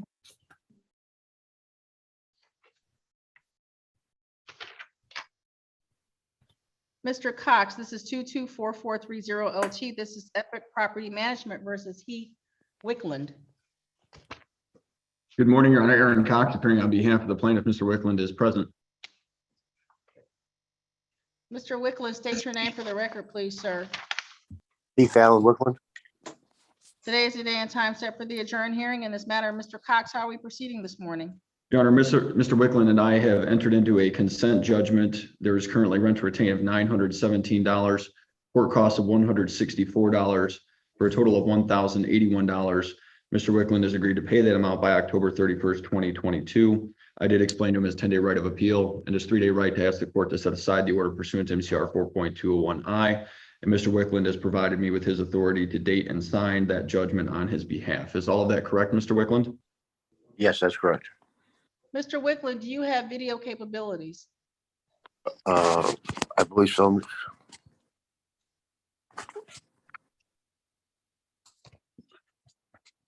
Yes. Raise your right hand for me, please. Do you swear or affirm testimony you give in this matter will be the truth, the whole truth, and nothing but the truth? Yes, I do. Thank you. You may put your hand down. You heard everything that Mr. Cox just placed on the record, Yes, ma'am. and were his statements true and accurate? Yes, Your Honor. Thank you, sir. Mr. Cox's office will submit a consent judgment to the court showing $917 in rent due and owing, $164 in costs, for a total judgment of $1,081.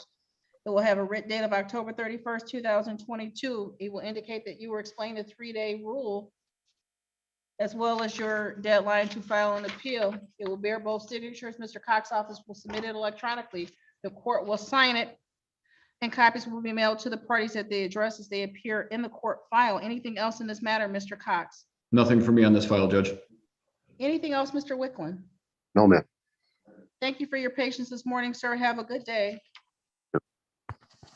Mr. Cox, did you have another matter this morning? I think I have 3 other matters, Your Honor, for Bell Villa Meadows. They are the files ending in 478, 479, and 480.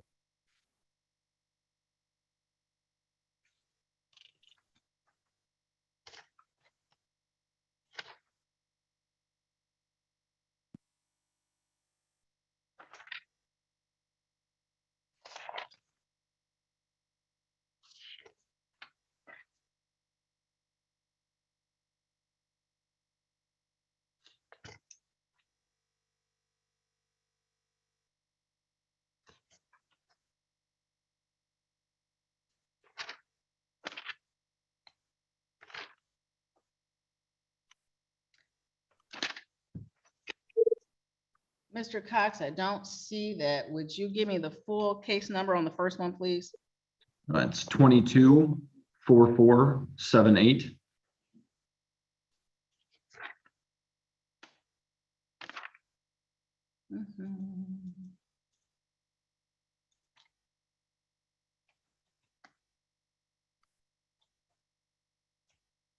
Mr. Cox, you are in the wrong place. Those are Zoom.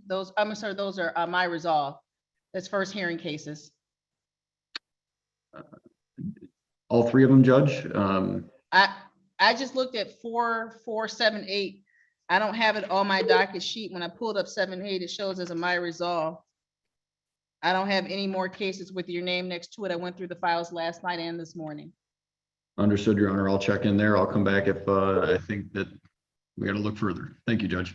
Thank you. Have a good day, sir. You as well. Mr. Katz, thank you. 224310 LT. This is a recall of Barrington versus Burrell. Good morning, Your Honor. Sidney Katz on behalf of plaintiff. How are we proceeding in this matter? Your Honor, I'm assuming Ms. Burrell did speak to Mr. George, but I can't confirm that. Ms. Burrell, did you speak to Mr. George regarding this matter? Yes, I did. Ma'am, is he appearing with you this morning? Pardon me? Is he going to represent you in this case?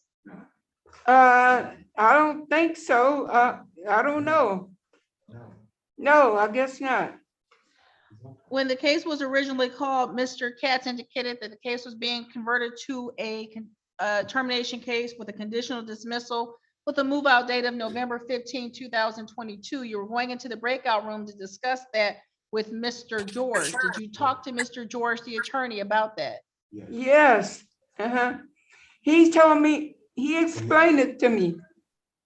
He said that it's not, he's going to dismiss everything. It's not like eviction or anything unless I don't move out by the 15th. And then it becomes an eviction. Correct. And so, ma'am, that's how you wish to proceed? Yes.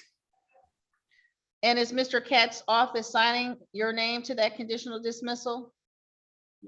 I don't know who's signing. The one guy, the first guy I spoke with was I guess was the Barrington's attorney. He suggested that what he already, and I agreed to it, but I didn't understand it. But now I understand it. Okay. Mr. Katz's office will submit a conditional dismissal to the court that shows that you will be moving by November the 15th, 2022.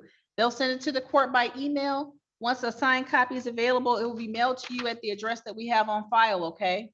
Okay, I appreciate it. Thank Do you, you Your have Honor. any questions, ma'am?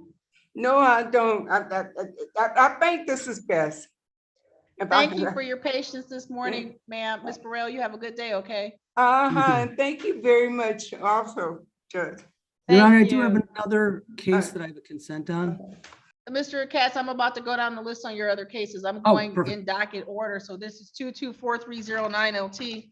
This is Barrington versus Angel Bettis, Bettis. Good morning, Your Honor. Sidney Katz on behalf of the plaintiff. State your name for the record, ma'am.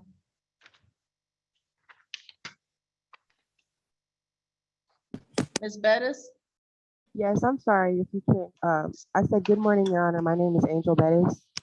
Thank you. Today is the day and time set for the adjourned hearing in this matter. Mr. Katz, how are we proceeding? Your Honor, I did have an opportunity to speak with Ms. Bettis.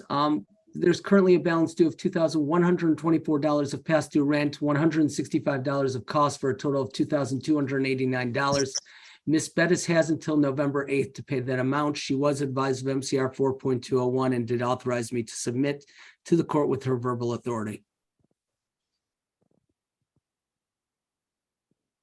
Ms. Bettis, raise your right hand for me, please. Ma'am, do you swear affirm testimony you give in this matter will be the truth, the whole truth, nothing but the truth? Yes, Your Honor. Thank you. Put your hand down. You heard the statements Mr. Katz just made on the record?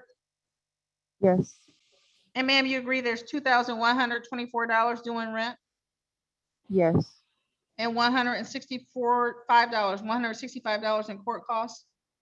yes, And ma'am, you wish to agree to pay that amount or vacate the property by November 8, 2022?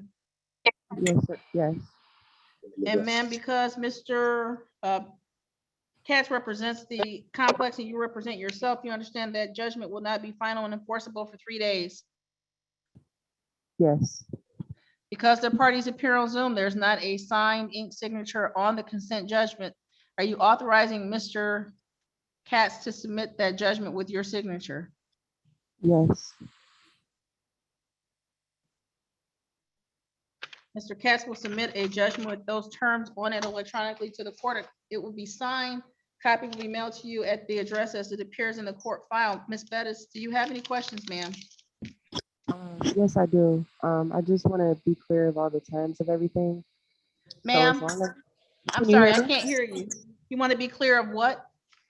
I just wanted to be clear of the terms. So as long as I pay the balance of the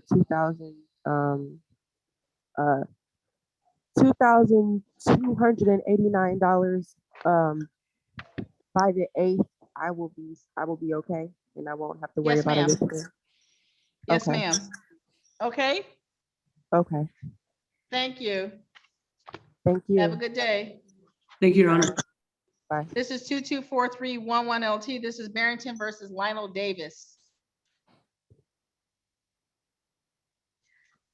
Today is, Mr. Katz, the court notes your appearance for the record. Today is the day and time set for the second hearing in this matter. The defendant failed to appear for the first hearing on October 12, 2022. Based on his failure to appear, court staff would have mailed a copy of the notice to appear this morning in person.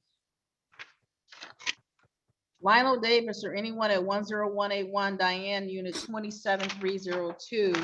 Case was scheduled at 9 o'clock. It is now 10:22 by the court's clock. Defendant having failed to appear. Mr. Katz, how do you wish to proceed? Your Honor, at this time requesting a default judgment. Your Honor, this is a non-payment rent possession case. This is the second hearing. Defendant has failed to appear. Currently, there's a balance due of $3,523 of past due rent, $165 of cost for a total of $3,688. Requesting a default judgment in that amount with the writ to be issued after October 31st. Based on the defendant's failure to appear for hearing as directed by the court, default judgment shall enter in favor of plaintiff and against defendant, including the rental rate and the court cost that Mr. Katz just placed on the record. Sir, please have your office submit that electronically to the court for entry. Anything else in this matter, Mr. Katz? No, that's it, Your Honor. Thank you. Thank you. This is 224433 LT. This is Trilogy Residences versus Calvin King Thomas. Brent Ingram on behalf of the plaintiff. Calvin King Thomas. Today is the day and time set for the adjourned hearing in this matter. Mr. King Thomas failed to appear as directed by this court on the first hearing on October the 12th, 2022. Notice was sent to him to appear in person this morning at 9 a.m. It's now 10:24 a.m. by the court's clock. Defendant having failed to appear for a second time. Mr. Ingram, how would you like to proceed in this matter? Thank you, Judge. We would move the court to enter a default judgment. Currently, the rent to retain is $3,775.17. The court cost is $164.57 for a total redemptive amount of $3,939.74. Writ to issue after 10/31/2022. Thank you. Based on the defendant's failure to appear as directed by this court for a second time, default judgment shall enter in favor of plaintiff and against defendant with rent to retain possession of $3,775.17, $164.57 in court costs for a total judgment of $3,939.74. Writ date of October 31st, 2022. Plaintiff's office to submit that judgment electronically to the court for entry. Anything else in this matter, Mr. Ingram? Not on this file, Your Honor. Thank you. Thank you. This is 224484 LT. This is Trilogy Residences versus Antoinette Castile. Brent Ingram for the record. Thank you, sir. Today is the day and time set for the second hearing in this matter. Have you had the opportunity to speak to Ms. Castile this morning? I have, Your Honor, and we are going to be submitting a consent judgment. However, we will be putting the writ out to 11/4/22. Currently, the rent to retain is $3,784.60. The court cost is $164.57 for a total amount owed of $3,949.17. And I did advise the defendant of MCR 2.01. Ma'am, raise your right hand, please. Do you swear or affirm testimony you give in this matter will be the truth, the whole truth, and nothing but the truth? Yes, ma'am. Thank you. State your name for the record. Antoinette Castillo. Thank you, ma'am. You were able to hear Mr. Ingram just indicate that there's $3,784.60 in rent due and owing?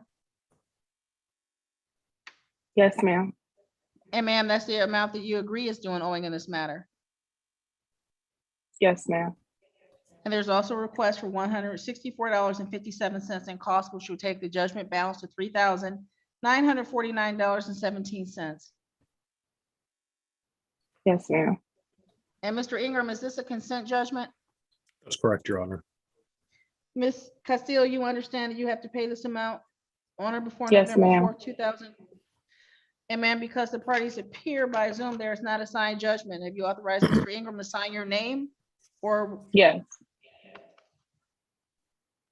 And ma'am, he also explained that because the apartment complex is represented and you are in pro per, that this judgment will not be final and enforceable for 3 days. Yes, ma'am. Do you have any questions, ma'am? No, I do not. Thank you. Mr. Ingram's office will submit a consent judgment to the court that shows those terms. The court will sign it and a copy will be mailed to you to the address that appears on the court file. Have a good day. You as well. Thank you so much. Thank you. Thank you for your patience. This is 224487 LT. This is Trilogy Residences versus Carmelita Powers. For the record, Brent Ingram on behalf of the plaintiff. Ms. Powers, state your name for the record. Carmelita Powers. Thank you. Today's the day and time set for the adjourned hearing in this matter. Mr. Ingram, how are we proceeding? We are going to be entering a conditional dismissal, Your Honor, and the terms will be as follows. Defendant to vacate no later than October 31st, 2022. And we will be checking box 4B, and I did explain that to the defendant. I'm sorry, Mr. Ingram, maybe I missed something. I have this as a non-payment of rent case. That's correct, Your Honor. However, she has agreed to vacate, and we're just seeking possession. Ms. Powers, raise your right hand for me, please. Do you swear affirm testimony you give in this matter will be the truth, the whole truth, and nothing but the truth? Yes, Your Honor. Thank you, ma'am. You put your hand down. Ma'am, you understand that we're here this morning for hearing on a non-payment of rent case. Yes. And you've had the opportunity to speak to Mr. Ingram and you wish to convert this matter to a termination case. Yes. And you will be vacating the property on or before October 31st, 2022. Yes. And this will be in a conditional dismissal. Yes. Have you authorized Mr. Ingram to sign your name to such a document? Yes. And did he explain to you that because he represents the complex and you are unrepresented, that judgment will not be final and enforceable for 3 days? Yes. Do you have any questions in this matter, ma'am? No, Your Honor. Thank you. Thank you, This court Judge. will sign a conditional dismissal that indicates that this termination matter will have a move-out date of October 31st, 2022. Mr. Ingram's office will submit that conditional dismissal to the court electronically for entry. Any questions, Ms. Powers? No, Your Honor. Thank you for your patience this morning, ma'am. You have a good day. You also. Mr. Thomas, Yes. sir, I have seen you here this morning. I thank you for your patience. I try to go by the docket numbers. Have you spoken to Mr. Morton regarding this matter? No. No, I have not, Your Honor. I tried to look and find everybody. Maybe I just didn't see Mr. Thomas. I can speak to him in a breakout room right now, Your Honor. Thank you. Mr. Thomas, go into the breakout room and speak to Mr. Morton. As soon as you come back out, I'll get this case called so I can get you on your way. All right, thank you. Thank you. Adrian Wheeler. Yes, ma'am. Yes, sir. Yes, Your Honor. Mr. Wheeler, have you spoken to someone this morning from your apartment complex? Yes, I have.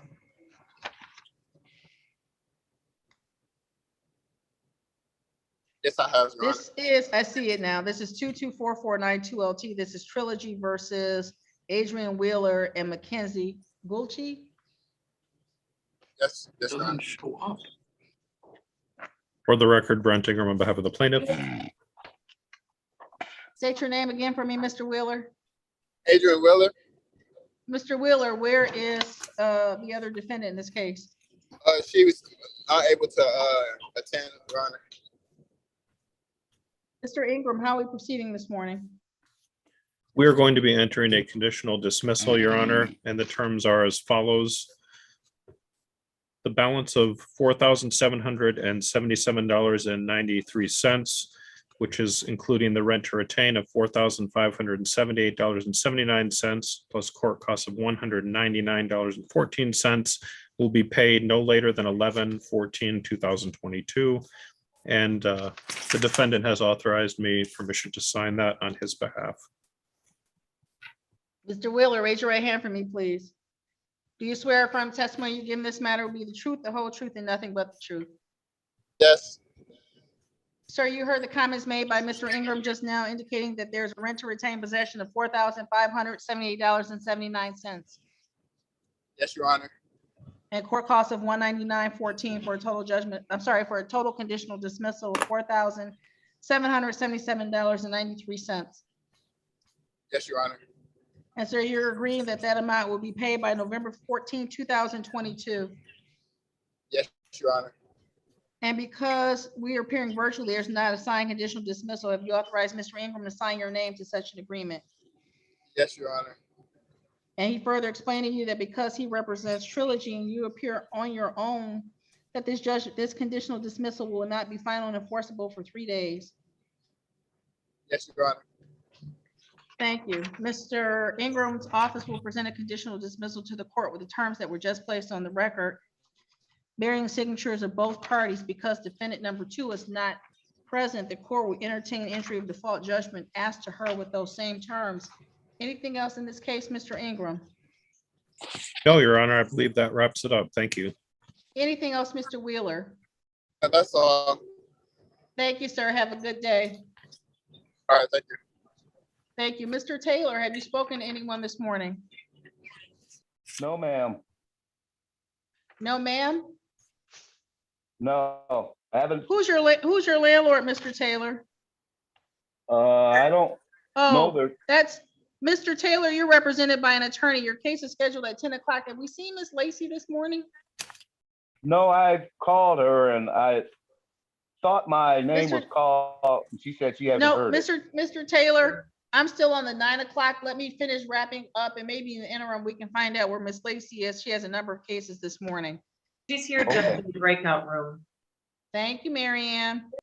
Mr. Taylor, sit tight. I'll get back to you momentarily. This is 22449-1LT. This is Trilogy versus Ashley Colbus. Brent Ingram on behalf of the plaintiff. Ma'am, state your name for the record. Ashley Colbush. Thank you. Today is the day and time set for the adjourned hearing in this matter. Mr. Ingram, how are we proceeding? Thank you, Judge. Currently, the rent to retain is $3,716.60. Court cost is $164.57 for a total amount owed of $3,881.17. We will be moving forward with a consent judgment with a writ to issue 11/14/22. And I did explain MCR 2.01 to the defendant, and she has given me permission to digitally sign for her. Ma'am, raise your right hand for me, please. Do you swear or affirm testimony you give in this matter will be the truth, the whole truth, and nothing but the truth? Yes, ma'am. You were able to hear the comments made by Mr. Ingram just now indicating there's $3,716.60 in rent due and owing, $164.57 in cost for a total judgment of $3,881.17. Correct. And you've authorized Mr. Ingram to sign your signature to a consent judgment showing these terms. Yes. And that consent judgment will indicate that you will pay or move from the property by November 14, 2022. Yeah. And he explained to you that because he represents Trilogy and you're in pro per, the judgment will not be final and enforceable for 3 days. Yes. Ma'am, do you have any questions? No. Mr. Ingram's office will submit the consent judgment showing those terms. The court will sign it. A copy will be mailed to you at your address as it appears in the court file. We're all set. You have a wonderful day. Thank you. You as well. Thank you, Judge. Thank you. This is 224493LT. This is Trilogy versus Albany Rochelle. For the record, Brent Ingram on behalf of the plaintiff. Thank you, sir. Today is the day and time set for the adjourned hearing in this matter. The defendant failed to appear at the first hearing on October 12, 2022. Based on that, court staff would have mailed a notice for the defendant to appear in person this morning at 9 o'clock. It is now 10:36 by this court's clock. Defendant having failed to appear, Albany Rochelle and Ashanta McWright. Defendants having failed to appear this morning as directed by this court. Mr. Ingram, how do you wish to proceed? Thank you, Judge. I would move for a default judgment to enter. Currently, the rent to retain is $4,503.03. Court cost is $199.14 for a total redemptive amount of $4,702.17. Writ to issue after 10/31/2022. Based on the defendant's failure to appear as directed by this court, default judgment shall enter in favor of plaintiff and against defendant with rent to retain $4,503.03, $199.14 in court costs for a total judgment of $4,702.17, writ date of October 31st, 2022. Anything else in this case, Mr. Ingram? At this time, Your Honor, thank you. Thank you. There is a person on a phone pointing towards a white ceiling. They're not identified. And I do not know who that's. This is a recall of 22456-8LT. I have your appearances in the file. Mr. Morton and Mr. Thomas, you've been in the breakout room. How are we proceeding this morning? Your Honor, the parties have spoken and they've entered into a proposed conditional dismissal. Rents retained are $3,645.79. Court costs of $164 for a total of $3,809.79. Again, this will be entered as a proposed conditional dismissal with a payment or move out date of October 31st, 2022. I advise Mr. Thomas of his rights under MCR 4.201, specifically the 3-day rule in regard to the fact this agreement would not be final for 3 business days. He advised me that the likely intent is to vacate. And I told him that if he turns over possession by the 31st, then this case would stay dismissed and this was for possession only. I also advised him the best way to communicate with my client that he leaves is to turn over the keys. Additionally, he gave me permission to sign his name to the agreement, Your Honor. Mr. Thomas, raise your right hand for me, please, sir. Do you swear from testimony you give in this matter will be the truth, the whole truth, and nothing but the truth? Yes, Your Honor.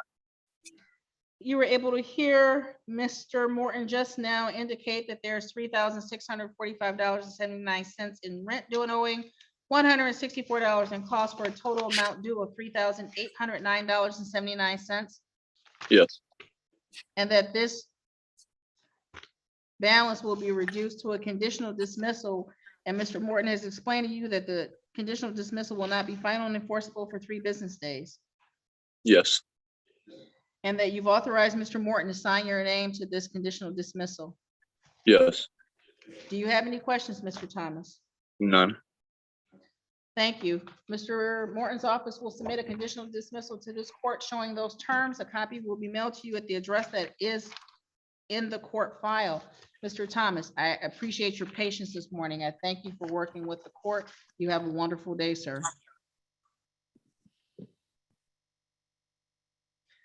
Mary Ann, Yes. could you try to take that white ceiling square and get them identified, please? I tried to call out to them without response. I've been trying for a while. Then let's do this. If you've been trying and I've tried, I'll put them out momentarily. They are more than welcome to try to rejoin, and maybe we'll have their attention and we can get their case called. Right now, I see representatives from the complexes. I'll start going through the remaining files. There are people who don't have their cameras on, which means the court doesn't see their picture and their name except on the list on the side. This is 224497LT. This is Metro Commons versus Michael Shelby and Clarissa Shelby. For the record, Brent Ingram on behalf of the plaintiff. Thank you, Mr. Ingram. Today is the day and time set for the adjourned hearing in this matter.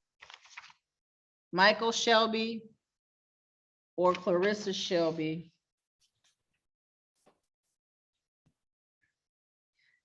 This matter was originally scheduled on October 12, 2022, and the defendants failed to appear. Court staff would have mailed notice to them to appear in person this morning.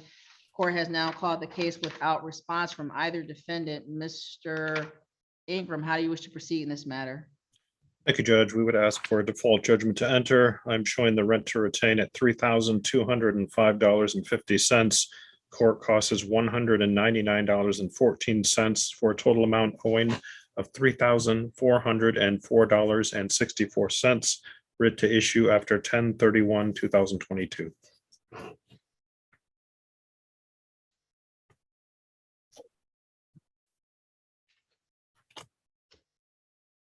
Thank you, sir. Based on the defendant's failure to appear as directed by this court, default judgment shall enter in favor of plaintiff and against defendant with rent to retain possession, $3,250 in rent, $199.14 in court costs for a total judgment, $3,404.64 with an October 31st writ date. Anything else in this matter, Mr. Ingram? Not on this file. Thank you, Judge. Thank you. Mr. Winter, have you spoken to someone this morning regarding your landlord tenant matter? No, I have not, Your Honor. Which complex are you in, sir? It's not a complex, it's my home. Oh, who is the plaintiff in this matter, sir? I would be. Oh, are you evicting somebody? I'm sorry. Yeah, I was told by the police that that was what I had to do. Mr. Winter, do you have the case number for me, please, sir?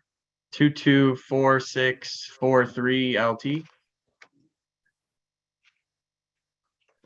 This is 224643 LT. This is Spencer Winter versus Victoria Baker. Ms. Baker, state your name for the record, please. Victoria Baker. Thank you. Today is the day and time set for the adjourned hearing in this matter. How are we proceeding, Mr. Winter? The defendant no longer lives at the residence, but she has ownership of a key, and I guess I just want her out. Ms. Baker, raise your right hand for me, please. Do you swear affirm testimony you give in this matter will be the truth, the whole truth, and nothing but the truth? Yes. Ma'am, are you gone from the subject property? Yes, I have been. Is all of your property removed? No, it is not. Is there a reason why your property hasn't been removed? Well, he's the father of my child and my unborn child, and it's just been a messy situation. And I don't need any more messy in my life. Are you able to get all of your property out within the next 10 days? I believe so. Do you need a moment, ma'am? I'm sorry, I'm pregnant and I'm just not No, doing. Miss Baker, listen, I understand. That's why I'm asking if you need a moment. We can pass the matter. Okay. Yes, I could use a Want minute. to take a moment? Okay, go ahead. Mr. Winter, when she's back and available, I'll recall the case. I'm not sure if she's able to get all her stuff out in the time allotted, or if you want to allow a little bit more time, but we'll go through that when she comes back. This Okay. is 224499 LT. Metro Commons versus Crawford Thomas. Good Brent morning, Ms. Ingram. Everett. Good morning. How are you, ma'am? I'm well, and yourself? I am super. I saw you here this morning. Thank you for your patience, Mr. Ingram. The court notes your appearance for the record. This is Antonise Crawford Thomas and Iden Crawford. Hello?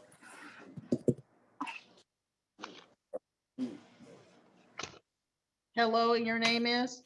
My name is Anthony Thomas. Mr. Thomas, turn your video on, please.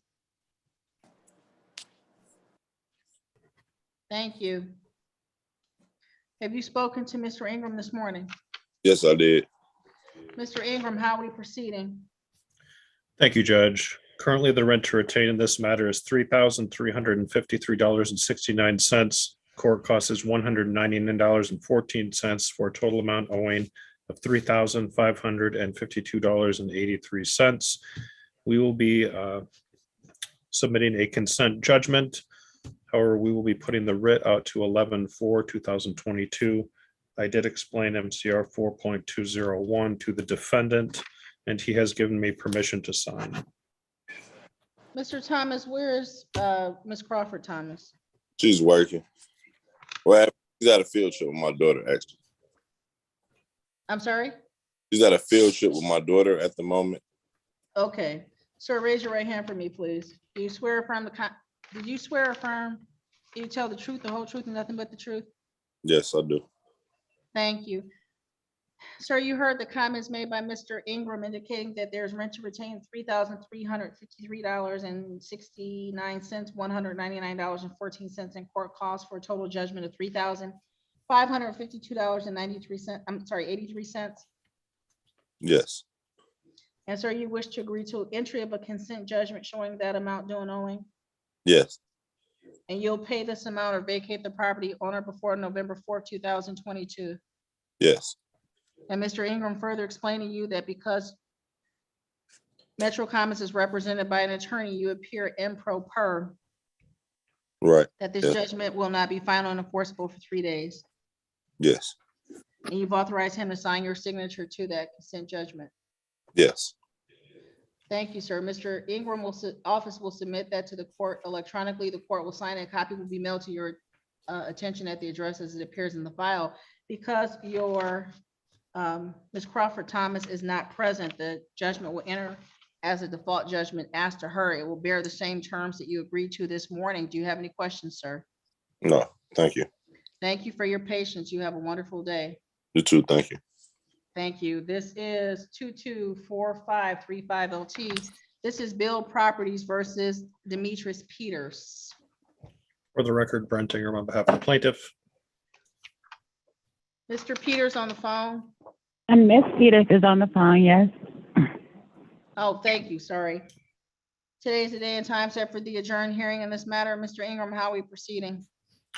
Thank you, Judge. Currently, the rent to retain is $4,225. Court cost is $164.57 for a total amount owed of $4,389.57. We would ask for a judgment to enter. Writ date 10/31/2022. Consent judgment? No, I Oh. did. This is just a hearing judgment. Ms. Peters, would you raise your right hand? Do you swear affirm Yes. testimony you give in this matter will be the truth, the whole truth, and nothing but the truth? Yes, You heard Mr. Ingram just indicate that the rent due and owing in this matter is $4,229. yes, Is that the accurate amount of rent? yes, I believe so. Well, they changed up the rent. So I don't know if they just added the new charges in there or what, but it wasn't the same. The rent is not the same as when I signed the lease agreement.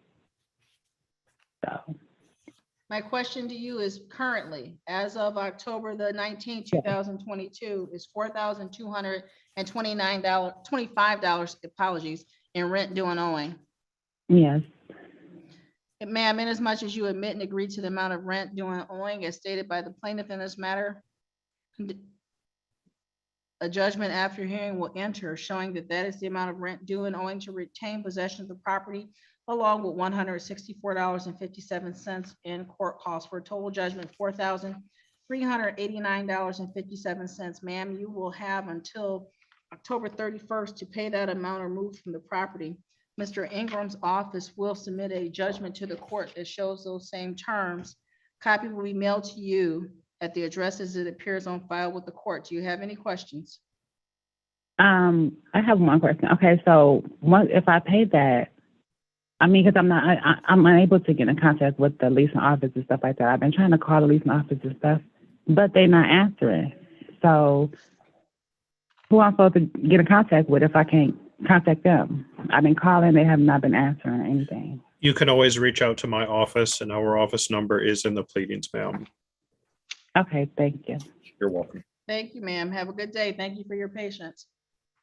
You too. This is 224560 LT. This is Country Meadows versus Tracy Acres.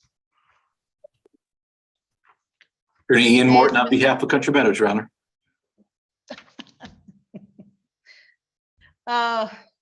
Today is the day and time set for the adjourned hearing in this matter.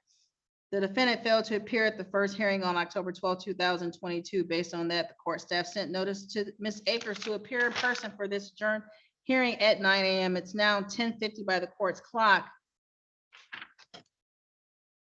Tracy Akers. Based on the defendant's failure to appear this morning as directed by the court, Mr. Morton, how do you wish to proceed? Your Honor, at this time, we'd ask a default judgment for possession be entered. Rents retained are $2,567.61. Court costs of $164 for a total of $2,731.61 with a October 31st writ date. And again, this is possession only. Thank you, sir. Based on the defendant's failure to appear as directed by the court, default judgment shall enter in favor of plaintiff and against defendant with rent to retain possession of $2,567.61, $164 in court costs for a total judgment of $2,731.61, writ date of October 31st, 2022. Anything else in this matter, Mr. Morton? No, Your Honor. Thank you. Ma'am, Mary Ann, did you just take her with that plaid shirt on? Yep, I'll bring her back. Thank you. This is 224565 LT. This is Country Meadows versus Antoinette McMullen. Mr. Ingram, the court notes your appearance for the, not Mr. Ingram. Mr. Ingram, I'm giving you a promotion. Mr. Morton, the court notes your appearance for the record in this matter. Today is the day and time set for the adjourned hearing in this matter. The first hearing was on October 12th, 2022, at which time the defendant failed to appear. Court staff mailed notice to the defendant to appear this morning in person at 9 a.m. It's now 10:52 by the court's clock. Defendant having failed to appear in this matter, Mr. Morton, how do you wish to proceed? Your Honor, based on Ms. McMullen's failure to appear, we'd ask a default judgment for possession be entered. Rents retained are $2,455.90. Court costs of $164 for a total of $2,619.90. We'd request the writ date of October 31st, 2022. And again, this is a possession only action. Based on the defendant's failure to appear as directed by this court, default judgment shall enter in favor of plaintiff and against defendant with rent to retain possession $2,455.90, $164 in court costs for a total judgment $2,619.90 with a writ date of October 31st, 2022. Anything else in this case, Mr. Morton? No, Your Honor. Thank you. This is 224569 LT. This is Country Meadows versus Brian Wood. Brian Wood. Mr. Morton, the court notes your appearance for the record. Today is the day and time set for the adjourned hearing in this matter. The defendant failed to appear as directed back on October 12, 2022. Court staff mailed a notice to the defendant to appear in person this morning. Defendant has failed to appear. How do you wish to proceed?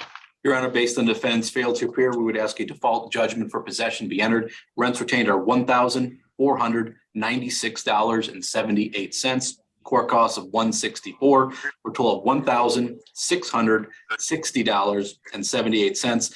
This is a possession only action, and we'd ask for an October 31st writ date.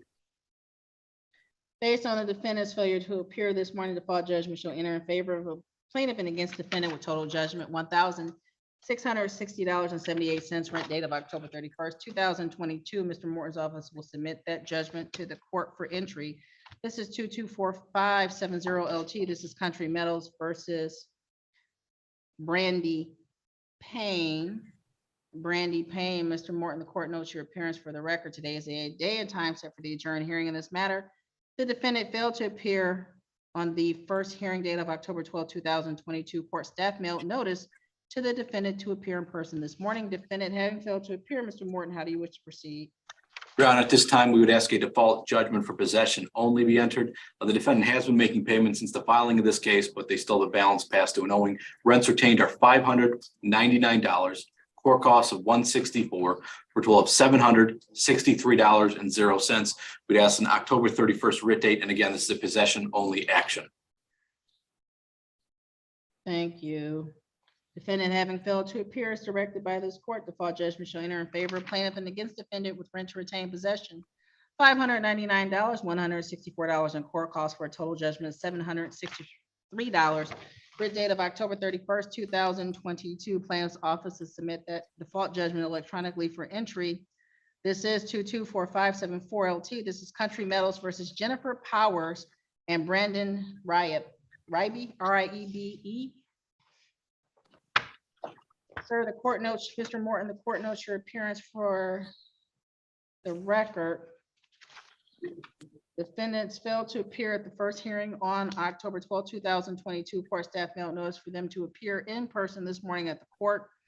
Neither defendant has appeared this morning. Case scheduled at 9 o'clock is now 10:56 by the court's clocks. Mr. Morton, how do you wish to proceed? Your Honor, at this time, we would ask a default judgment for possession be entered. Rents retained are $1,687.06. Court costs of $198 for a total of $1,885.06. This is a possession only action and we'd ask for a writ date of October 31st.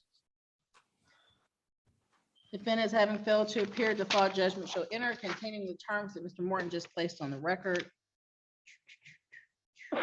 This is 224576 LT. This is Country Metals versus Martini Wazinski and Jeannie Wazinski, WYSZYNSKI.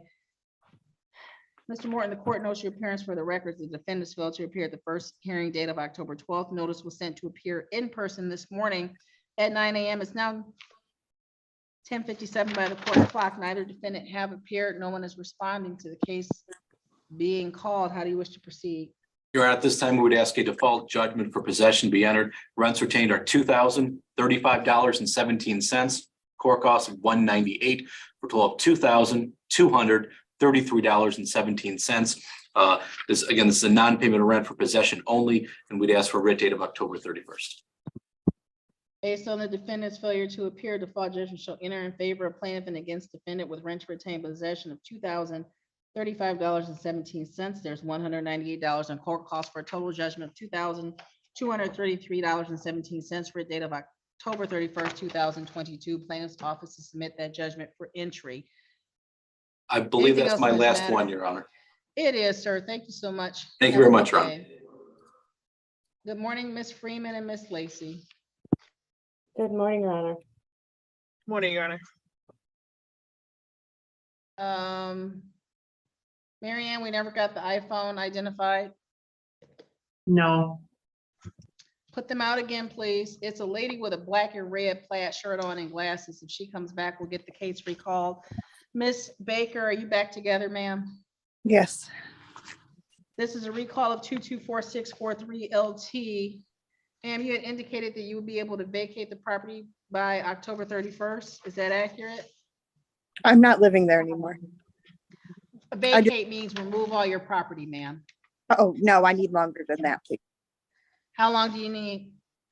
Maybe 2 or 3 weeks total. I moved in with my grandma for right now, so. Understood, Ms. Baker. Mr. Spencer, Today Yes, is the 19th. If we put it out to 1, 2, 3 weeks, puts us on November 9th. I'm sorry. Are Could you you shaking your repeat head that? at me or the person behind you? The Okay, person behind me, I'm sorry. no worries. Ms. Baker indicated that she needs at least, well, 2 to 3 weeks. I say 3 weeks at the outside puts us on November 9th. Would you allow her that additional time to remove her property from the premises? I'm gonna say yes, but she's already had over a month of a notice and over 20 days plus that. She's destroyed property at my house, so she needs to come with somebody if she's gonna get her things. Is that the house you're in, sir? Yes, it is. So Ms. Baker, what we'll do is enter a judgment today that indicates that you will vacate the property. I understand you say you're not living there, but vacate means your stuff. So return to the property to vacate, remove all your stuff on or before November 9, 2022. If you don't do that, Mr. Winter will be in a position to file a writ to have you removed from the property. Do you understand what I'm saying? Yes. Do you have any questions? No. Mr. Winter, will you be able to come to court to file your judgment or submit your judgment electronically that indicates that she will vacate on or before that date? I guess I could come up there. I don't know what it is I have to fill out, but yes. There's a judgment form. The civil department will have one at the counter. I'll write in the file what the terms of the judgment will be. You'll submit it with them. They'll send it up to me for signature, and then copies will be mailed to the parties at their addresses, okay? Thank you very much. I'll go there right now. Anything else, Mr. Winter? That's it. Anything else, Ms. Baker? That's it. Thank you. The file will be downstairs shortly. Have a good day.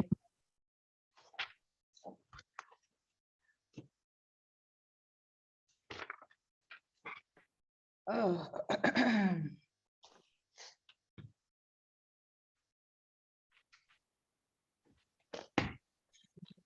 This is 223374 LT. This is Park Estates versus Susan Gunderson. For the record, Brent Ingram on behalf of the plaintiff. Gabriel Lacey on behalf of Susan Gunderson, Your Honor. And I would like to let the court know that Ms. Gunderson is currently in the hospital dealing with an emergency medical issue. Her daughter is here in the court hearing. Ms. Lacey, the court did receive this morning your answer to this complaint. Have the parties had an opportunity to speak this morning? I can file over the report for you event if needed. Not yet, Your Honor. We have Would not. it be beneficial for you to go into a breakout room, Mr. Levine? I'm sorry, Mr. Levine, Mr. Ingram, to discuss these cases with Ms. Lacey? I have no problem with that. Since we have three, hopefully we can wrap all of them up. That's why I'm saying these three, and I'll call Ms. Freeman's cases in your absence, sir. Sounds good to me. Thank you, Judge. Thank you.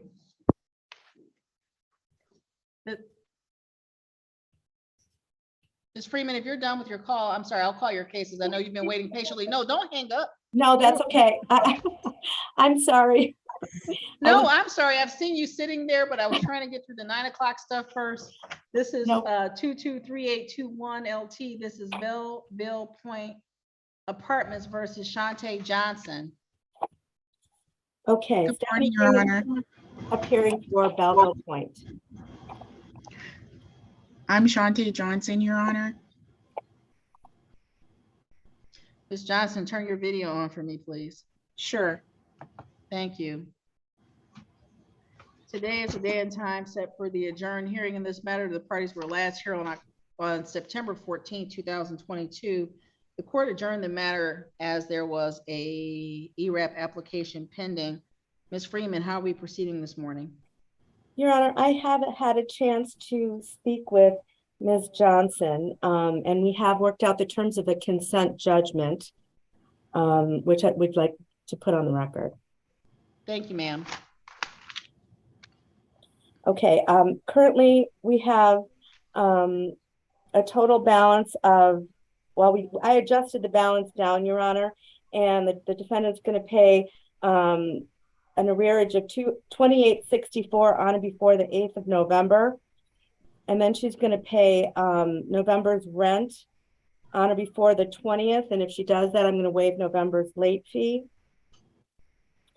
And with a writ to issue, if either one of those payments is missed, I'm requesting the court enter a default consent judgment for possession only pursuant to those terms. And I did explain the 3-day rule to Ms. Johnson. And she has given me permission to sign her name to a consent judgment.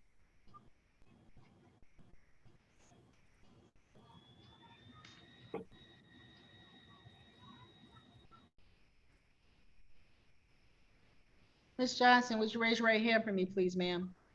Do you swear affirm testimony you give in this matter will be the truth, the whole truth, and nothing but the truth? Yes, Your Honor. Thank you, ma'am. You had the opportunity to discuss this case this morning with Ms. Freeman, Yes, and the statements that Ms. Freeman just made regarding your settlement of this matter with a conditional dismissal are true and accurate. yes, And ma'am, you've authorized Ms. Freeman to sign your name to a consent judgment. yes, I do, Your Honor. She explained to you that because she represents Belleville Point and you are unrepresented, that the judgment will not be final and enforceable for 3 days. Yes, she did, Your Honor. And you'll be paying $2,864 on or before November 8th, 2022. Yes, And you'll be paying November's rent by November 20th, 2022. yes, And that's your full agreement and understanding with Ms. Freeman. yes, Ms. Freeman's office will submit a consent judgment showing the terms agreed to by and between the parties. The court will sign it, and a copy will be mailed to you, Ms. Johnson, at the address as it appears in the court file, okay? okay, thank you, Your Honor. Any questions? No questions. Have a wonderful day, ma'am. Thank you. You too. Thank you, Ms. Freeman. Thank Have a good you. day. You too. Bye-bye. This is 223826 LT. This is Belleville Point Apartments versus Jonathan Ford and Lexus Harrison. Stephanie Freeman for the plaintiff. State your name, please. Lexus Harrison. Ms. Harrison, where's Jonathan Ford? He's at work. He's at work? Okay. Yes. Today is the day and time set for the adjourned hearing in this matter. When the parties were last here on September the 14th, there was some conversation with Mr. Asphalt regarding the possible entry of a conditional dismissal. Ms. Freeman, how are we proceeding this morning? Your Honor, Ms. Harrison and I have agreed to the terms of a consent judgment in this matter. A payment of $1,000 was received this morning, leaving a balance of $1,154, and Ms. Harrison has agreed to have that amount paid on or before the 31st of October. I'm requesting a consent judgment as to Ms. Harrison, a default judgment both for possession only as to Mr. Ford, with a writ to issue if payment is not made, I guess, on or before the 31st of October. I did explain the 3-day rule to Ms. Harrison, and she has given me permission to sign her name to a consent judgment. Ms. Freeman, the $1,154 is inclusive of court costs. Yes, it is. Ms. Harrison, raise your right hand, ma'am. Do you swear affirm testimony you give in this matter will be the truth, the whole truth, and nothing but the truth? Yes. Thank you, ma'am. You heard the terms that Ms. Freeman just placed on the record, Yes. and you agree that there's a remaining balance of $1,154 in this matter, Yes. and you wish to enter a consent judgment with those terms. Yes. And she explained that the consent judgment would not be final and enforceable for 3 business days. Yes. And you authorize her to sign your name to the consent judgment. Yes. Ma'am, Ms. Freeman's office will submit a consent judgment to the court with those terms, and the court will sign. A copy will be mailed to your attention at the address that is on file with the court. Because Mr. Ford is absent this morning, I understand there might be a reason for it, but he's absent. Judgment as to him with those same terms will enter as a default judgment. Understood? Yes. Any questions, Ms. Harrison? No. Thank you so much, ma'am. Have a good day. Thank you. You too. Thank you. Ms. Freeman, is that it for you? It is, Your Honor. Thank you very much. Thank you for your patience, ma'am. Have a good day. You too. Mr. Ingram and Ms. Lacy, I'm not going far, but I need to step off for one moment, okay? No problem, Your Honor. Thank you.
This is a recall.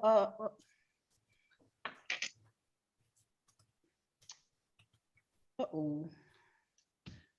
This is a recall of 223374 LT. This is Park Estates versus Susan Gunderson. For the record, Brent Ingram on behalf of the plaintiff. Gabriel Lacy on behalf of Ms. Gunderson, Your Honor. Thank you.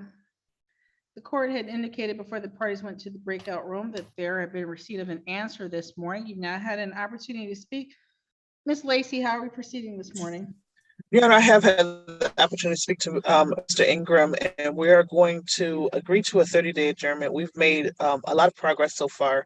Park Estates has someone in the office. Her first name is Rachel, and I'm not sure if it's the Rachel Van Conant that is got the name up on the screen for Park Estates, but she's been extremely responsive, and so I do believe that we're going to be able to get these issues resolved. That's correct, Your Honor. Rachel's on another line right now. I was gonna say, you don't look like a Rachel, but you know. But I remember the issues. So I guess it's good news. There's someone in the office ready to address the resident issues that have been coming up. Ms. Lacy, we're just beyond the 30 days. My next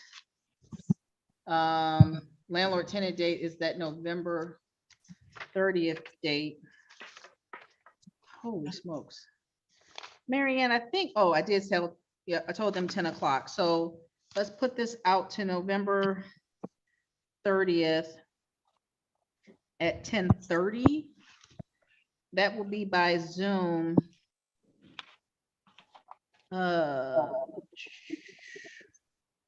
And if you make progress, resolve this matter before that date, reach out and with your settlement agreement or whatever document you want to submit, or if you conversely, if you need more time, let us know. We could put you over to that next week, December 7th. Other than that, my next landlord tenant dates will be not on Wednesdays. It'll be weird dates or going into January. I can't imagine that you would want to do that. No, we're hoping to be good by the 30th or earlier. And Your Honor, if I may, Park Estates are you in the office now today? I can't tell. I don't know if you're in the actual office. No, I am not. I'm currently the manager at Saginaw Villa. Oh, okay. So, yeah. So I believe there is somebody down there today, though. Okay, because I would like to set up a time to come in and speak with Rachel. I can.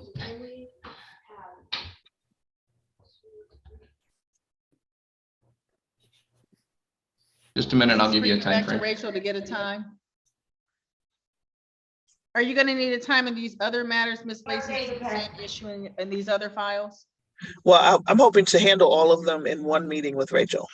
That's why I'm saying if I do it, you want me to wait till I call these other cases for you to offline get a time with Rachel? Sure. Okay. That's fine, Your Honor. Okay. She'll be Next down up there is on 22. Thursday.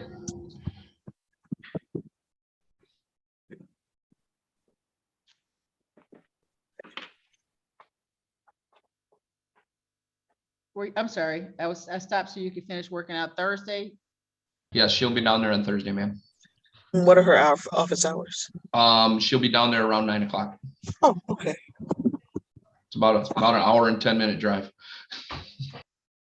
Understandable. This is 223381 LT. This is Park Estates versus Philip Roy. Ms. Lacy, the court received a notice of dismissal by the plaintiff yesterday. But because there had been an appearance from your office, court was hesitant to sign it without confirming that this dismissal shall enter and it resolves the matters that was matter currently pending before this court. I have not had an opportunity to follow up with Mr. Roy, and I have not had an opportunity to see the dismissal either that was entered. Oh, it's just, I'm holding it up to you. That's 9. From the notes that I see in here, it says that. No. It's the standard MC09 dismissal. All it indicates is dismissed without prejudice. Okay, that is that, no objection. It looks like he came in and paid.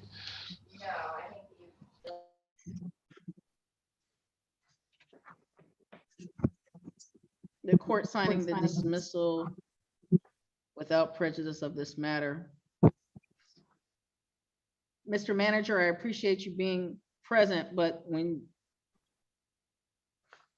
there's a slight delay on Zoom, and if we ever need a transcript, it won't pick up everyone's voices and everyone's comments at the same time. So this is 223384 LT. This is Park Estates versus Rudy Smith. Mr.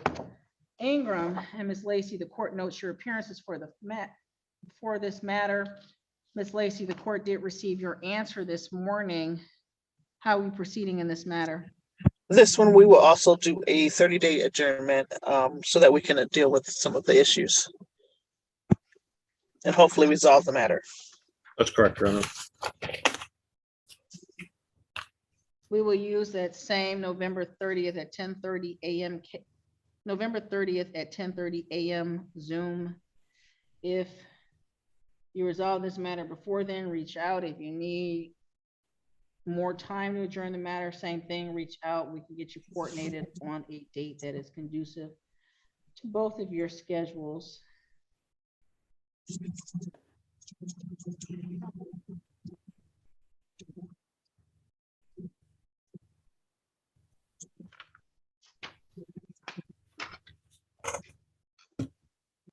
It's 223385 LT. This is Park Estates versus Perry Taylor. Mr. Ingram and Ms. Lacy, the court notes your appearance in both matters along with receipt of an answer filed on behalf of the defendant this morning. Ms. Lacy, how are we proceeding in this matter?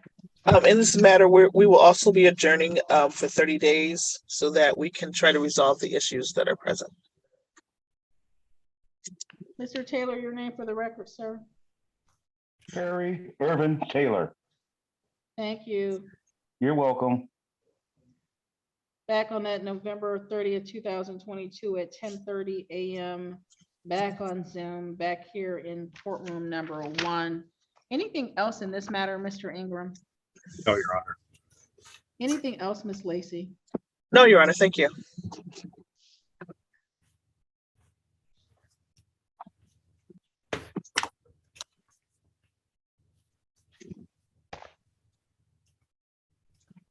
Thank you, ma'am.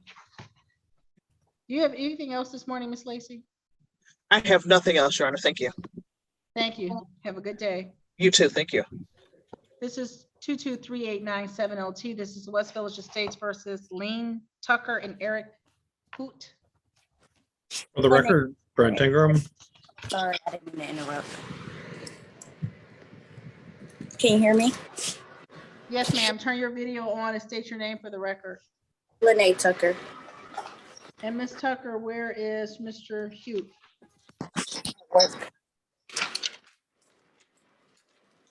He's at work. Today is the day and time set for the adjourned hearing on this matter. The parties were last here on September 14th. The court adjourned the matter as the tenant had made an application for financial assistance through the ERAP program. Mr. Ingram, how are we proceeding this morning? Thank you, Judge. Currently, the rent to retain is $2,903.32. Court cost is $199.14 for a total owed of $3,102.46. We would ask for a judgment to enter. Writ date 10/31/2022. Ms. Tucker, raise your right hand for me, please, ma'am. Do you swear affirm testimony you give in this matter will be the truth, the whole truth, and nothing but the truth? Ma'am, you heard Mr. Ingram provide that the rent to retain possession is $2,903.32. Is that an accurate amount? That is an accurate amount. It's correct. And have you had an update from the ERAP program? I have not. And since I did not, I have made my own plan to pay my balance by October 27th. And my remaining balance for November, I can pay that by November 10th. And following, I'm able to pay on time. I'm sorry, is there some agreement that you reached with Mr. Ingram? No, I have not spoken to him. I just looked at my Oh. own expenses and my own budget, and I know when I'm able to pay. I just don't know who to speak to.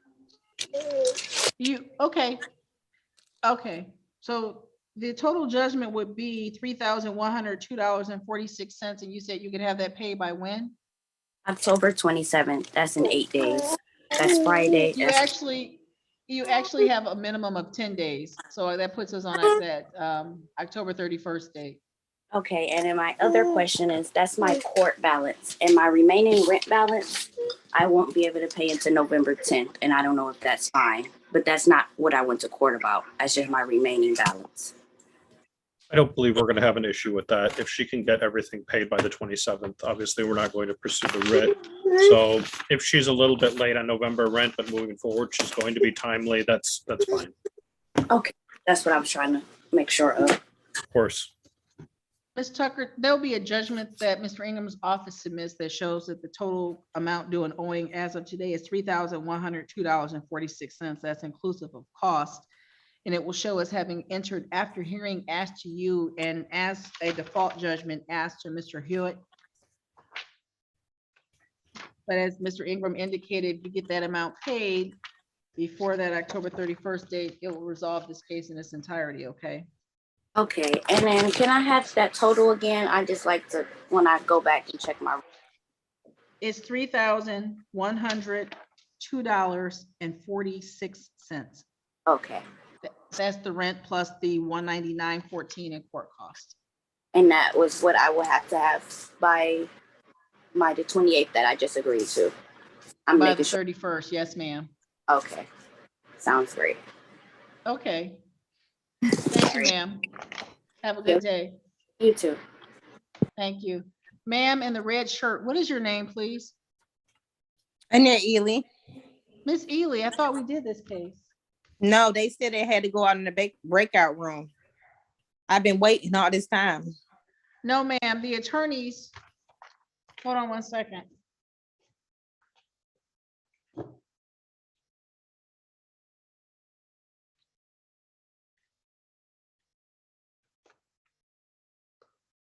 Ma'am, what happened? Hold on, sorry.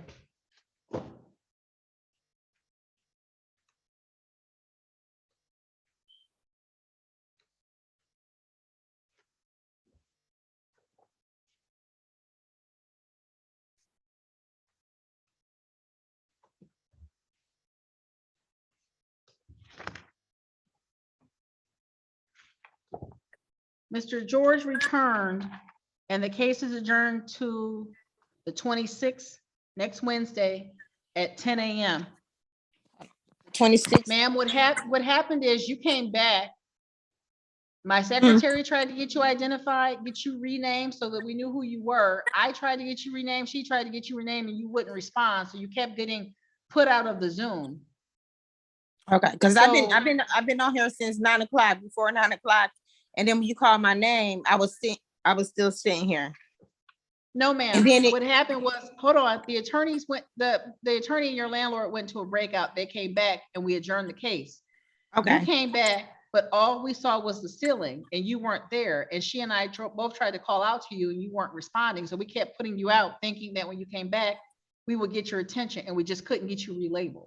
So when you come back next Wednesday, I don't know if you can see on the screen, you're identified by your name. If you don't know how to get yourself renamed like that, staff is here to assist in that. But if we don't know who you are and you don't respond to either myself or my secretary calling out to you, we keep putting you out or putting you in the waiting room.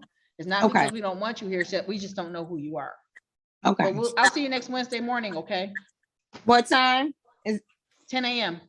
Is this on Zoom? Back on the same Zoom ID. Yes, ma'am. Okay, thank you so much. Thank you. Okay, bye. Have a good one. You too. Thank you, ma'am. Ms. Everett.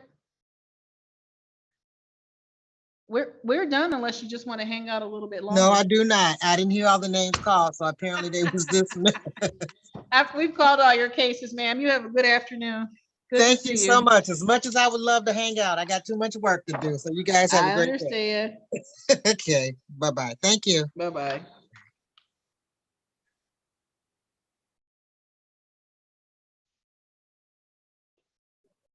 Hey, Judge, do you want me to take us down until like, 12:30, 1:45, or do?